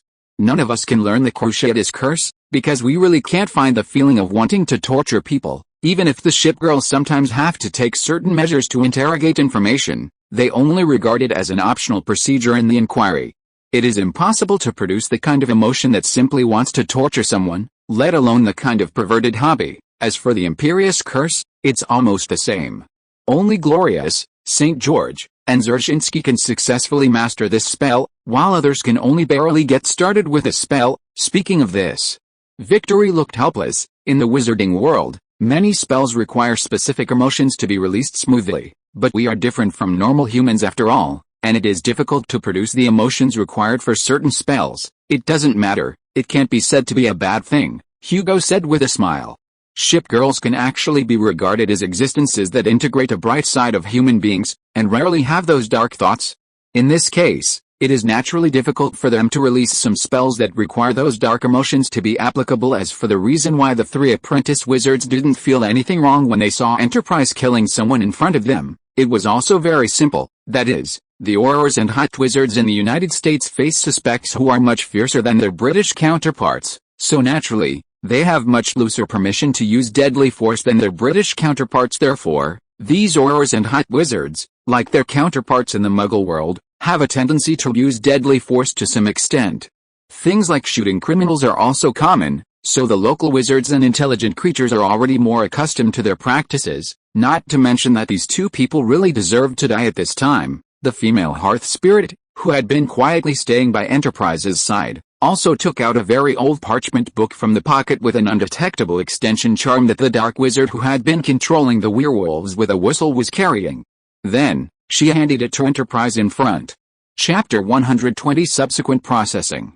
The Book of Dahomey. This should be the book passed down by your faction, right? Enterprise asked the three young wizards in front of her, after looking at the French title written in a color like flowing blood on the black cover of the brick-thick book in her hand. As for why the title of this book is in French, it's simple. The origin of voodoo magic is on the island of Hispaniola in the Caribbean. The important part of the formation of this special magic was formed on that island after Europeans and Africans came to the New World. Therefore, the inherited text is naturally the French that was popular among the colonizers on that island at that time. Yes, this is the book, John, the leader of the three apprentices, said, then looked at Enterprise nervously with his junior brothers and sisters. After all, they had just witnessed Enterprise's combat power, so even if they were worried that this Auror would just take their book away, they didn't dare to ask for it back. Okay, I'll return this to you then. Enterprise felt that there were obviously some secret magics in this book aimed at people outside of their own faction, so she gave up the idea of taking a look at the book and just returned the book to the three voodoo wizard apprentices. Don't worry, I don't have the habit of taking other people's things, thank you, thank you. The three apprentices thanked her repeatedly, watching Enterprise return such an important treasure to them. At the same time, Hestia was dragging the werewolves who had completely lost their combat power or even consciousness to the center of the camp and dealt with them separately due to the interrogation just now. Hugo and the ship girls also learned about the origins of the werewolves in front of them. Most of them were the kind of evil werewolves who took pleasure in maliciously infecting innocent people and killing the weak. But there were also a small number of werewolves who were just innocent people who were unfortunately coerced, so Hestia first moved the two innocent people to the side for treatment. After their injuries stabilized, she stood up and used the Obliviate spell to brainwash the other 10 who were not innocent, and could even be said to be criminals, to ensure that the specific situation of tonight would not be leaked out. In fact, the Obliviate spell is not too difficult to use, but if you want to accurately erase or even modify a certain stage of memory, you may need some special techniques. For example, Hestia's level of operation in this area is relatively rough, so that the first 2 or 3 were brainwashed into fools. But for these guys who like to kill innocent people indiscriminately, doing so can be considered a contribution to society. After dealing with these prisoners, Enterprise decided to let Hestia accompany the 3 young wizards and escort their most important magic book to meet their teacher, while she herself stayed here to negotiate with the people from the American Magical Congress who might come over later. After Hugo confirmed that everything was over tonight, he also returned to his hotel under Victory's escort. After lunch the next day, Enterprise came to pick up Hugo and Hermione as before to go out and play. But this time she didn't come alone, but brought Hestia with her. Today they visited the habitat of the Cloud Whale. While taking a ride to the habitat, Enterprise also took the opportunity to tell Hermione how she dealt with a group of villains who blocked them and tried to hurt them in Coconut Town last night. However, when explaining, Enterprise naturally omitted those overly bloody parts to Hermione, only saying that after defeating those criminals, she handed them over to the American Magical Congress. The final handling of yesterday's matter was actually quite simple, Enterprise said to Hugo through the Admiral network while explaining a harmonious version of what happened last night to Hermione. My identity is really useful, and plus those guys are almost all on the Magical Congress's blacklist, so yesterday's matter was just registered and it was over. Just like Enterprise said before, the American auras are much darker than the British auras when they take action. So there is naturally a set of procedures for dealing with this kind of dead person. Enterprise only needs to go through the process once. It will not attract anyone's attention, especially when her current identity is still a meritorious aura. In addition, our biggest gain this time is that I persuaded the 3 magic apprentices to take their teacher to England. In this way, we will be able to indirectly obtain their knowledge. Speaking of this, Enterprise's tone slightly increased, sounding quite proud of her persuasive ability. After all, whether in Britain or the United States, the biggest problem for the ship girls now is the lack of sufficient manpower and some special magical inheritance to complete their goals. Therefore, for them, it is worth it to bring in a complete wizard faction, no matter how small the number of people is. Not to mention that the wizards of this faction have the magic to restore werewolves to human form, considering the benefits obtained by the inventor after the invention of Wolfsbane potion, and thinking about the wizards' extreme attitude towards werewolves. Recruiting this group of wizards is definitely a very worthwhile thing. According to Hugo's memories of these 2 lifetimes, all the information he had obtained before was that werewolf transformation is a one-way, irreversible change, which is why werewolves are severely excluded in the wizarding world. Only Lockhart's words in the original novel hinted at the existence of this reversibility. However, considering that Lockhart himself is good at bragging, Hugo has always believed that when he and Harry performed the story in the novel in class, the sentence "I freed them from the fear of being attacked by werewolves once a month" was just a kind of exaggerated modification. But what happened this time made Hugo and the ship girls realize at the same time that Lockhart is a person who likes to lie. But many of the stories he tells are true, except that he was not the protagonist of the story originally. So they decided to buy a set of Lockhart's novels to collect the things they had ignored before. What reason did you use to convince them? Hugo felt a little strange after Enterprise said the result of Hestia's persuasion yesterday, after watching the whole event yesterday.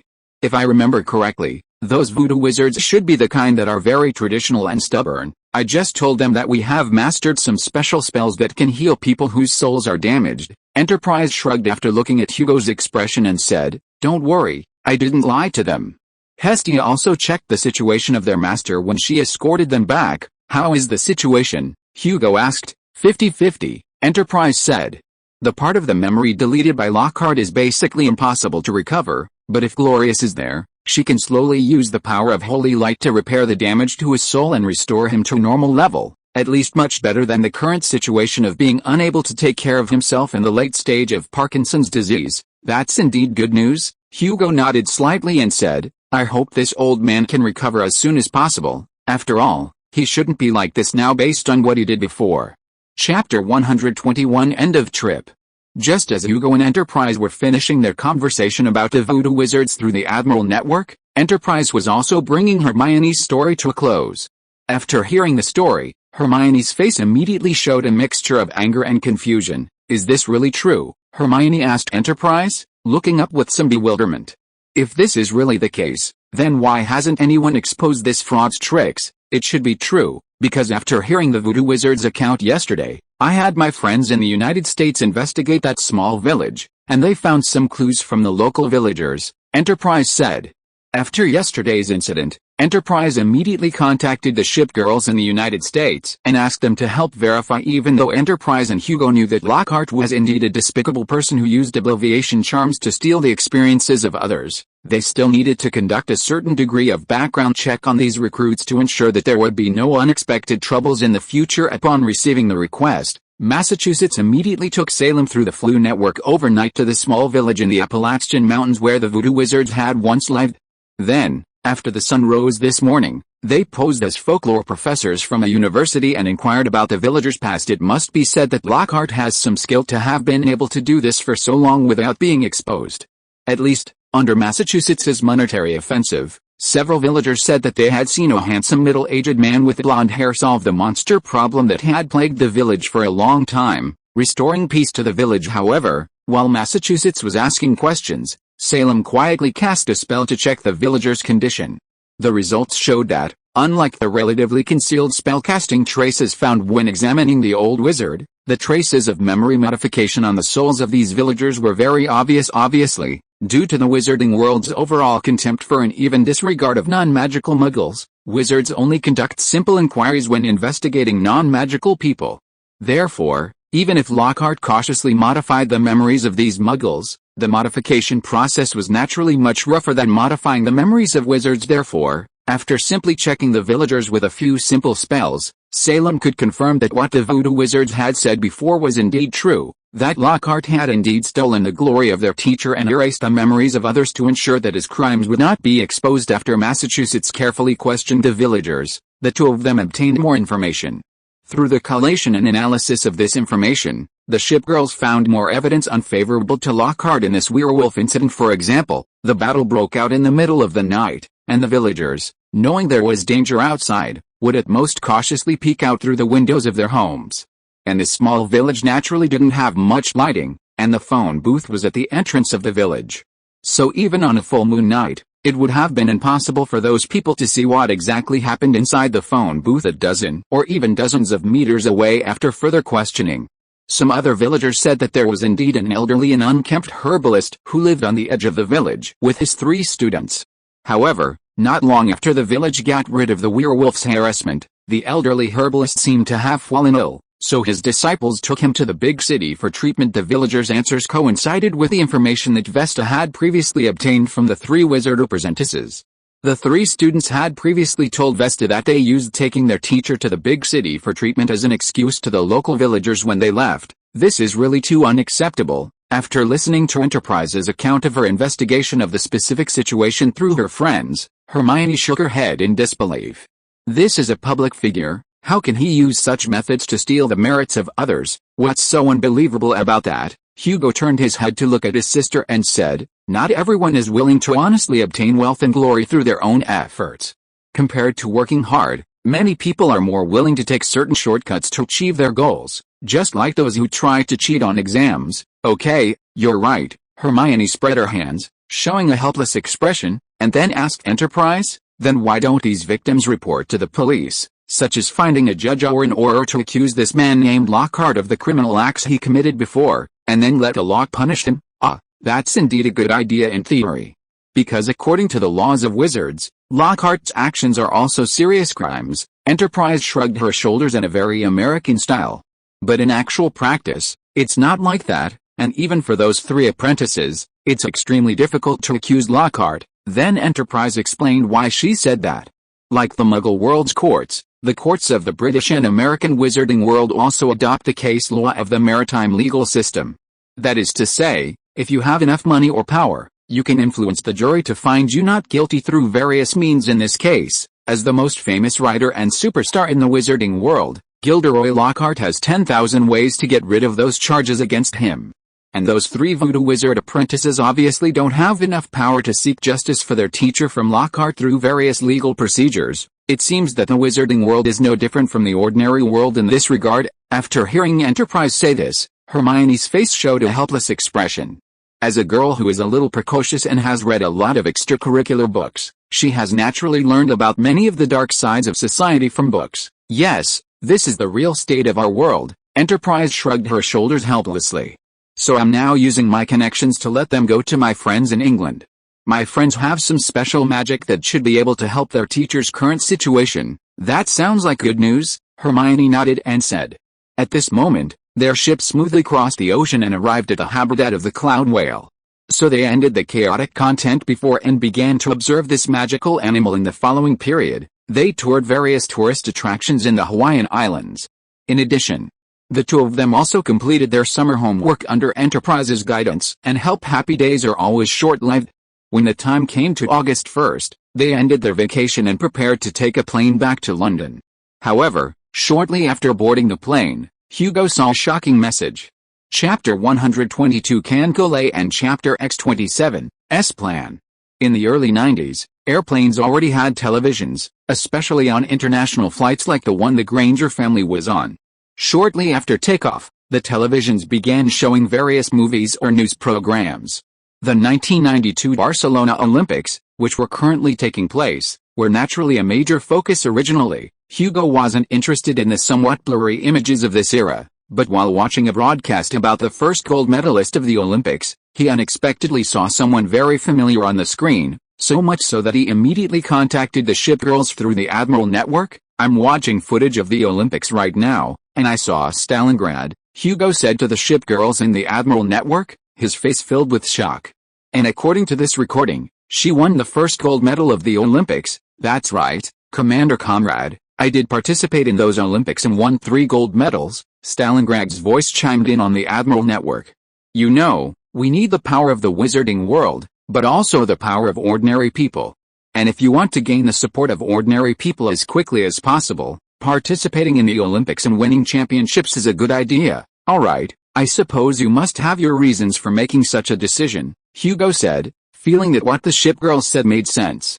At least compared to more direct and violent methods, participating in the Olympics was probably the most harmonious method the shipgirls could use out of trust for the shipgirls. Hugo had only set a very broad plan for them, allowing them to take the initiative, and he basically didn't interfere with how it was executed. This is why Hugo had no idea that Stalingrad had participated in the Olympics. But I have a question, Stalingrad, Hugo said, watching the news anchor on TV reading Stalingrad's record-breaking scores with extreme surprise, while asking her directly, if I remember correctly, Olympic teams require a long period of selection to join. You haven't been here long, so how did you get in? Don't tell me you used magic to sneak in. Of course not. Using magic is the worst possible option. It's easy to get noticed, Stalingrad said. Especially at large, world-renowned events like the Olympics, the local Ministry of Magic will also get involved to prevent wizards from using magic to compete and violating the statute of secrecy. As for why I was able to compete, it's simple. This year's Olympics were very special. You know that the country located in the Balkan Peninsula has dissolved, and because of the intense conflict, they can only participate as individual athletes. So in this chaos, as long as you have money, getting an Olympic spot isn't that difficult, not to mention that the Soviets have already begun building a network in Eastern Europe over the past 6 months or so. With the cover of this network and the help of a large amount of money, I only spent a little effort and time to join this team of individual athletes with the identity of a resident near the port of Pirin that I obtained, and became a shooting athlete. Why not swimming or weightlifting? Hugo asked, puzzled. After all, those competitions should be the easiest for the shipgirls, because winning an Olympic championship to boost our reputation is part of our plan. So we need to consider the type of championship when planning future actions, the Soviet's voice interjected into the Admiral network. Because we want to highlight the individual, team events are naturally not our goal. More importantly, we want to create a popular idol in the sports world. And swimming or weightlifting champions are obviously not as eye-catching as shooting champions, the Soviet added playfully. And we want to participate in skill-based sports, rather than simply winning based on physical qualities. Alright, skill-based. Hugo felt like he didn't know how to respond. For the ship girls, participating in any human sports competition was a complete stomp. Even if Stalingrad deliberately missed a few shots to avoid being too conspicuous, she could still break the world record. By the way, can you give me a rough outline of your plan? Hugo asked the Soviet. I mean, the next step after making Stalingrad famous, we need to find a home port that we can control, the Soviet replied very seriously to Hugo's inquiry. So we naturally chose the port of Perrin.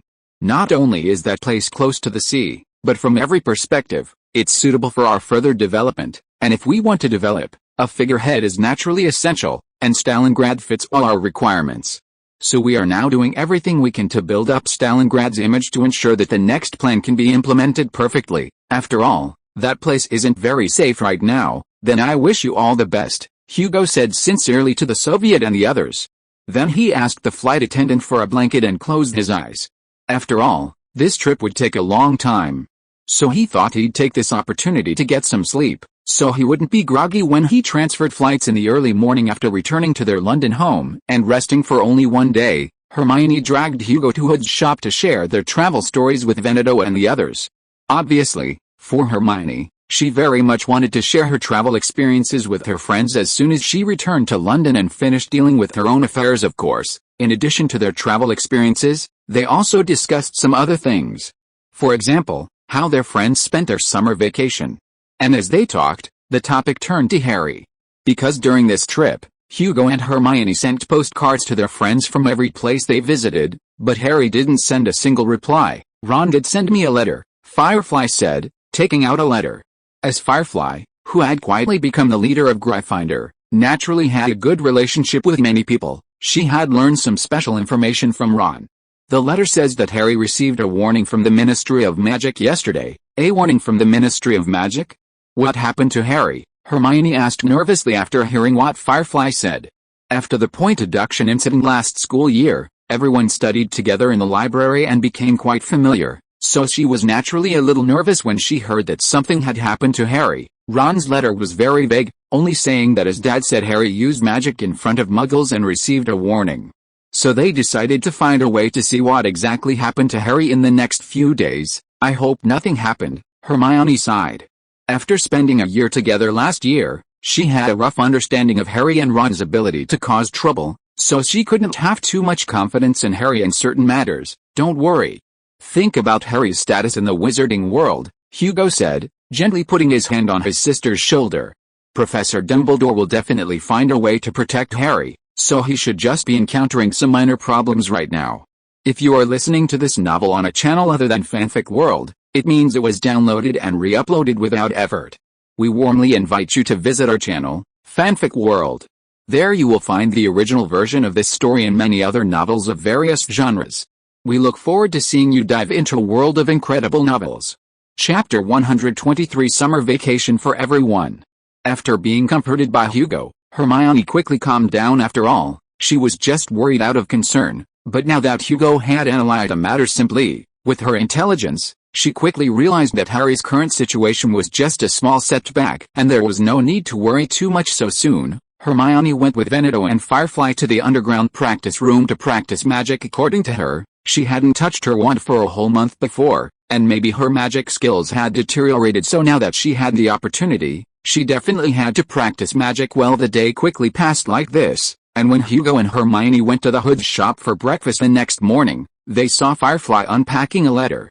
While Veneto and Hood were feeding some kind of green paste-like potion into the mouth of an owl that looked like it was already unconscious, Ron sent me a letter with his family's old owl. Firefly waved the parchment in her hand and said, but this owl named Errol is really too old, so just now it crashed directly into the glass of the window and knocked itself unconscious, so now Sister Hood and the others are rescuing it. Poor fellow, Hermione shook her head with pity as she watched the owl on the windowsill slowly recover after being pried open and fed the potion, then turned to Firefly and asked, "By the way, is this letter related to Harry?" "Of course it's related." After tearing open the envelope and glancing at the contents of the letter, Firefly looked up at Hermione and said, "Ron and his twin brothers drove their father's flying car directly to Harry's aunt's house and took Harry out. Now they have successfully arrived at the Wheel-Eye's house. Oh, I was one step late. It seems that the timing of this trip happened to coincide with this matter." Hugo was a little regretful after hearing what Firefly said. After all, this was a good opportunity to obtain destiny points, but it seemed that there was no hope now. But after thinking about it, Hugo felt that his picking up Harry and the Wheel-Eye's picking up Harry were obviously two different things. After all, the Wheel-Eyes were staunch members of the Order of the Phoenix, and Harry could be said to be absolutely safe in their home. But if Harry was to spend the rest of the summer in a family like the Grangers, then Dumbledore behind the scenes would probably find it difficult to rest assured. So compared to being approached by Dumbledore or even being put on the suspect list, Hugo felt that although he regrettably didn't get a lot of destiny points this time, he also avoided being noticed by the headmaster too early. Although these thoughts were a bit of an AQ mentality, from a certain point of view, it also made him feel a lot better. "I hope Ron and the others didn't break a law in this matter." Hermione took the letter from Firefly and muttered softly, "But no matter what, it's really too dangerous for a few minors to drive a car across half of England. I really can't stand the recklessness of those Gryffindor boys. There's no way, if they deliberated repeatedly like you before doing things, they should be Ravenclaw students." Firefly raised her eyebrows and said, "Fortunately, it can be seen from this letter that Harry and Ron should have arrived home safely, otherwise they wouldn't be writing to us now." "That's good." Hugo and Hermione nodded at the same time. No matter what, as friends of Harry and the Wheel-Eyes, hearing that Harry and the others were all well now was something that made them feel happier, especially when they saw Harry asking Firefly to send his greetings to the Granger siblings at the end of the letter. So next, everyone wrote a reply, and then handed these letters to Hood to help her send them to the Owl Post Office in Diagon Alley. After all, Errol of the Wheel-Eye's family was already like this after sending a letter, and if he was asked to send these thickened letters back, he might really die on the road. Returning to life in London was obviously much busier than before. When on vacation, for example, Mr. and Mrs. Granger went to the office almost every day to busy themselves with their business, while Hugo and Hermione went to Hood's shop together when their parents were not at home to learn various magic and fighting skills. In addition, Hugo also learned from Hood that since the Fame and the others came here, the Shipgirls' plan in England has greatly advanced. In just 1 month, they successfully found a foothold in Diagon Alley that could be used as a base. "Diagon Alley? I thought you would set up the base in Knockturn Alley." After listening to Hood's general account of the work done by these newly arrived British shipgirls, Hugo asked with some incomprehension, "I think you should have seen the memories of those related system fanfics from my memory." "That's right. So we also wanted to set up the base in Knockturn Alley at the beginning." Hood's lips curled up slightly and said, "But we later discovered that the various facilities in Knockturn Alley were obviously not suitable for the implementation of our plan, and more importantly, if we want to hide ourselves, it is actually more effective to put it in Diagon Alley." "You are right, at least from the perspective of traffic. Diagon Alley is more suitable for people to hide than Knockturn Alley." Hugo scratched his hair and said, he found that he was a bit too influenced by those fanfics from his previous life. Fortunately, he handed over the decision-making power to the Shipgirls before, so he didn't make this low-level mistake. "Our store mainly sells various imported products." Veneto walked into the room at this time and said to Hugo, "The goods mainly come from the farms and workshops owned by the Soviet Shipgirls. In addition, there are also some magic props made by Indomitable and potions made by Illustrious." According to Veneto, the store is doing very well now, and it cannot obtain enough profit every month. The operating conditions are not much worse than other stores, and through the operation of the store, they have also slowly extended their tentacles to all aspects of the British magical world. "We have met a lot of people during this time. One of the most important is an editor from Obscurus Books," Hood also said at this time. "With his help, Hagrid's notebook that we sorted out before has been recognized by the company and can be published through them." Obscurus Books is a publishing company headquartered at 18 South Side, Diagon Alley, which became famous for publishing Newt Scamander's Fantastic Beasts and Where to Find Them. However, because this publishing company is not large, it has not been able to obtain the printing rights for other Hogwarts textbooks, and it is also difficult to obtain the favor of authors of other popular books. For example, in the last competition for the copyright of Lockhart's best-selling books, it lost to Rummag's Books. Therefore, After discovering Hagrid's book in Hood's store, the editor was overjoyed, especially since this book combines Hagrid's half-century of careful observation of those magical creatures with the ship girl's top-notch writing skills. It can be regarded as a very valuable book. That editor told us that they plan to print 150 paperback copies in the first edition, Veneto said with a smile on her face. With a volume of the magic world, this is already a lot. Chapter 124 Book Controversy. About a week after returning to London, on a clear morning, Hugo and Hermione received a yellow parchment envelope at the breakfast table, with their address and names written on it in green ink. In addition, there was a sealing wax imprint with the Hogwarts school crest. Upon seeing the contents of the envelope, Hugo and Hermione quickly devoured their breakfast in a few large bites. After a hurried greeting to their parents, they clutched the letter and ran to the study, where they used a small knife to pry open the sealing wax and open the envelope. The letter was not much different from the letters Hogwarts sent to students in previous years, but this year's list of required books to buy was noticeably half again as thick as last year's. Hugo's first thought upon seeing the list was that Hogwarts was requiring them to buy several years' worth of books all at once, but after carefully examining the contents of the list, Hugo discovered that most of the professor's new books were the same as in previous years and didn't have much change, except for Gilderoy Lockhart, who was supposed to be the defense against the dark arts professor at Hogwarts this year, who had listed a large number of his own works. The books he listed were more than all the other professors' required textbooks combined. That Peacock seems to be treating his job as a professor at the school as a good opportunity to sell his books. After all, textbooks are a must-buy, Hugo muttered to himself as he looked at the book list. As a Ravenclaw graduate, Lockhart shouldn't be stupid, but now he's completely blinded by fame and fortune. There are many reasons why humans make foolish decisions, and one of the most common is that their eyes are only fixed on certain benefits, and as a result, they forget or actively ignore various dangers.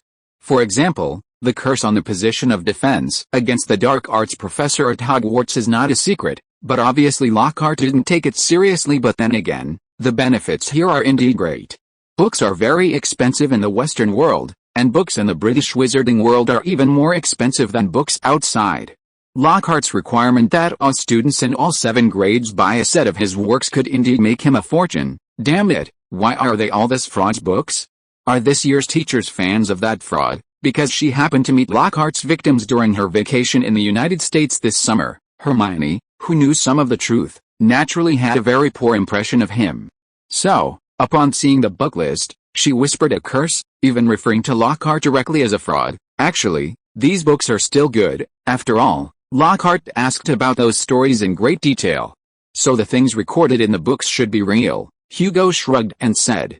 But if I remember correctly, a set of these books is not cheap. We're not short of money. Are you worried about other people? After hearing Hugo's words, Hermione quickly understood what her twin brother wanted to say. After all, not all Hogwarts students are rich, and paying such a fee at once is no small matter for their families. Yes, so Firefly and the others have come up with a way to deal with this situation, but it needs your help. Then Hugo told Hermione about a plan he had previously discussed with the ship girls to address the current situation soon. Hugo and Hermione arrived at Hood's shop, and then discussed the issue of Lockhart's books. According to their idea, although Lockhart requires everyone to buy his complete set of books, it is obviously impossible to teach different grades and different classes at the same time. Therefore, these textbooks are not always in use, so Hugo, who had seen various sharing economies in his previous life, naturally considered developing a sharing economy at this time, turning these so-called textbooks, which were very likely to only be used for 1 year as in the original text, into shared commodities, so as to reduce everyone's economic burden as much as possible and, by the way, brush up everyone's goodwill. After all, to obtain destiny points, you need to change the original plot as much as possible. Not to mention how many destiny points this change, which was never mentioned in the original novel, can obtain. Just the fact that establishing a good relationship with a group of students and gaining prestige is conducive to making everyone inclined to their own views is enough for Hugo to take action in this regard. After everyone had a brief discussion, they also realized that the difficulty of achieving this goal was not small. Therefore, all Hogwarts students and student parents present were asked to contact as many classmates and parents as possible, and ask them about their views on the inclusion of this complete set of novels in the textbooks. The real core task was carried out by Firefly.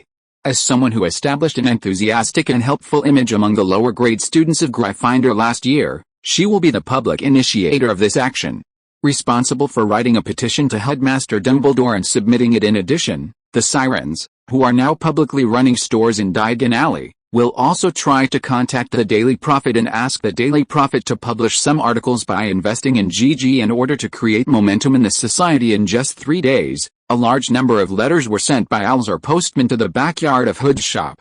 Obviously, both students and parents felt that the inclusion of these novels in the textbooks was incomprehensible. After all, over the years, Hogwarts professors have formed a set of rules for selecting textbooks, and these novels clearly do not meet these rules, not to mention that the price of this set of novels is really too expensive, which is a considerable expense for most working-class families.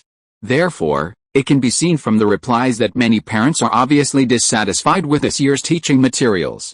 So now that someone is willing to take the lead in finding a way to solve this matter, they are naturally willing to write a letter expressing their support. Unlike ordinary human society, wizards in the magical world are more impulsive when it comes to such things. For example, after a major accident occurred at the Quidditch World Cup in the original text, a group of adults sent howler letters to the Ministry of Magic and even the Minister of Magic, criticizing their incompetence. So soon Hood received hundreds of letters complaining about the textbook. So at noon on the third day, just as Hugo and Hermione had completed another sparring practice at Hood's and were starting to enjoy afternoon tea, there was a knock on the door.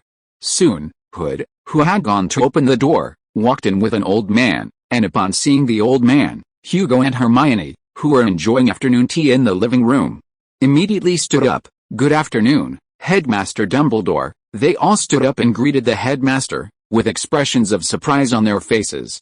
Although they had previously thought that after causing such a large momentum, whether the school or the Ministry of Magic would send someone to negotiate, they did not expect it to be Dumbledore. "Good afternoon, children," Professor Dumbledore said, looking relaxed. "Okay, everyone, sit down. There's no need to stand here. Are you having afternoon tea? I don't think you would object to an old man like me having afternoon tea with you." Chapter 125 Meet. "I remember you, Miss Roop. You were a top student in Gryffindor." Because Dumbledore sat down to have tea together, the atmosphere in the living room quickly relaxed. After the headmaster drank 2 cups of tea and tasted several kinds of refreshments they had made, he turned his gaze back to Firefly and said, "Thank you for your praise, Headmaster." Firefly, who was sitting there, gave a very elegant bow, then raised her head and looked at Professor Dumbledore. "By the way, may I ask if there is anything you came here for today? Is it related to the petition I sent you before?" "Yes, it's this letter." Professor Dumbledore nodded, put down his teacup, and then looked very seriously into Firefly's eyes and asked, "Can you tell me why you wrote me that petition? Especially since you are still a lower grade student." Professor Dumbledore is not using any magic right now. Just as Dumbledore questioned Firefly, Hood's voice rang in Hugo's mind through the Admiral network. The headmaster is now simply asking Firefly about these things, which is different from the views in those fanfics you remember. That's normal. In any case, Professor Dumbledore is a white wizard and the headmaster of Hogwarts.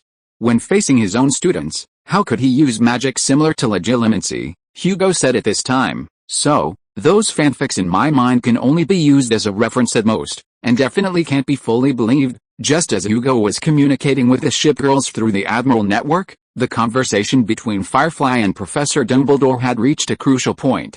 After confirming that writing this letter was entirely Firefly's own idea, Professor Dumbledore began to ask her about the reasons why she opposed Lockhart's novels becoming textbooks. "From the replies I've received from everyone these past few days, I found that the most common reason given is that this set of books does not conform to Hogwarts' tradition of selecting teaching materials," Firefly said quite methodically. "However, I have reservations about this point of view.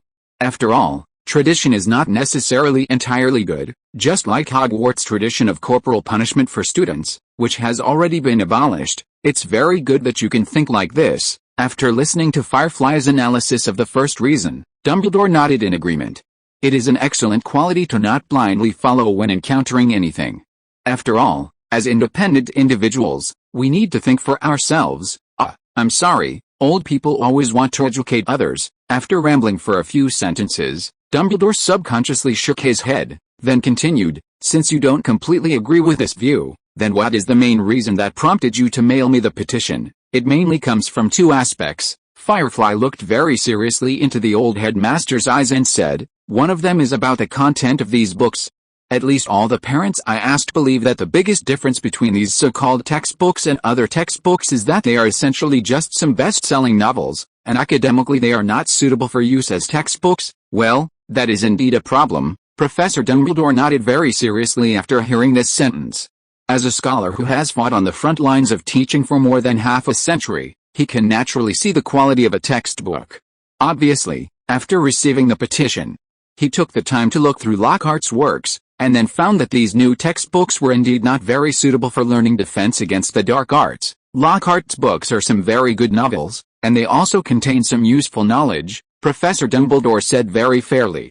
However, they are indeed not very suitable for classroom teaching. By the way, what is the other reason besides this one? The other reason is that the prices of these books are too expensive, because the Western world doesn't really avoid talking about issues related to money. Firefly spoke very casually about the second reason. Families like mine or Granger's have better economic conditions and fewer children at the same time, so they can afford the prices of these books. But for some other people, it's not like that. For example, one of the employees hired in the shop my sister opened has a child who is attending Hogwarts this year, so after receiving this book list, he asked my sister to prepay a month's salary. Otherwise, his family may have difficulty even eating next month. This is true, Headmaster Dumbledore, Hood said at this time. This employee of mine is 30 years old this year. Not long after graduating from Gryffindor House at Hogwarts, he married a squib wife and made a living doing odd jobs in the wizarding world until he was hired by me and had savings. However, because he has been working for too short a time, his savings are not very large, so much so that if he wants to buy this set of books, he has to borrow money everywhere. A look of pity appeared on Hood's face. And when I was helping Firefly sort out those letters, I found that such families are not a minority. Yes, after listening to Firefly and Hood's words, a serious expression also appeared on Professor Dumbledore's face. As the greatest white wizard in the British and even the entire European wizarding world, he naturally knew the situation in the wizarding world and understood that what Firefly and Hood said was true. However, from another perspective, the autonomy of professors in Western schools is very large. They can independently decide their teaching content, the type of teaching materials, and even have absolute decision-making power over school affairs in some schools. Therefore, even Headmaster Dumbledore is not very good at interfering with the teaching of other professors. Therefore, Professor Dumbledore seemed a little embarrassed. On the one hand, he also knew that the examples cited by Firefly and Hood were true and represented the inner voice of the vast majority of students and parents. After all, whether pure-blood or muggle-born, rich or poor, those parents naturally hope that their children can learn real knowledge in the classroom, instead of reading these popular novels. But on the other hand, as the headmaster of a school with a long history, he also did not want some traditions to change too much, especially the autonomy of the professors. Otherwise, he worried that more factors would affect all the professors at Hogwarts in the future. For example, the Ministry of Magic might take this opportunity to interfere with Hogwarts. Sir, I know the importance of academic independence, as being similar to heroic spirits. The ship girls can really understand people's hearts through a series of subtle actions, especially people like Dumbledore who directly put the problems in their hearts on their faces. So Hood directly said to the headmaster, but I think in some cases, specific problems should be analyzed specifically. However, just as Hood had just started, there was another knock on the door. Veneto immediately stood up to see what had happened. A few seconds later, Veneto quickly brought in a middle-aged woman whose hair was styled into elaborate, stiff, and strange large curls, wearing a pair of jewel-encrusted glasses, and wearing a dazzling green robe. End of this chapter. Thank you so much for reading until the end. Don't forget to give it a like. Looking for more exclusive content and immediate access? Subscribe to our Patreon. Remember, every like, subscription or donation encourages us to continue. Thank you all. See you in the next video.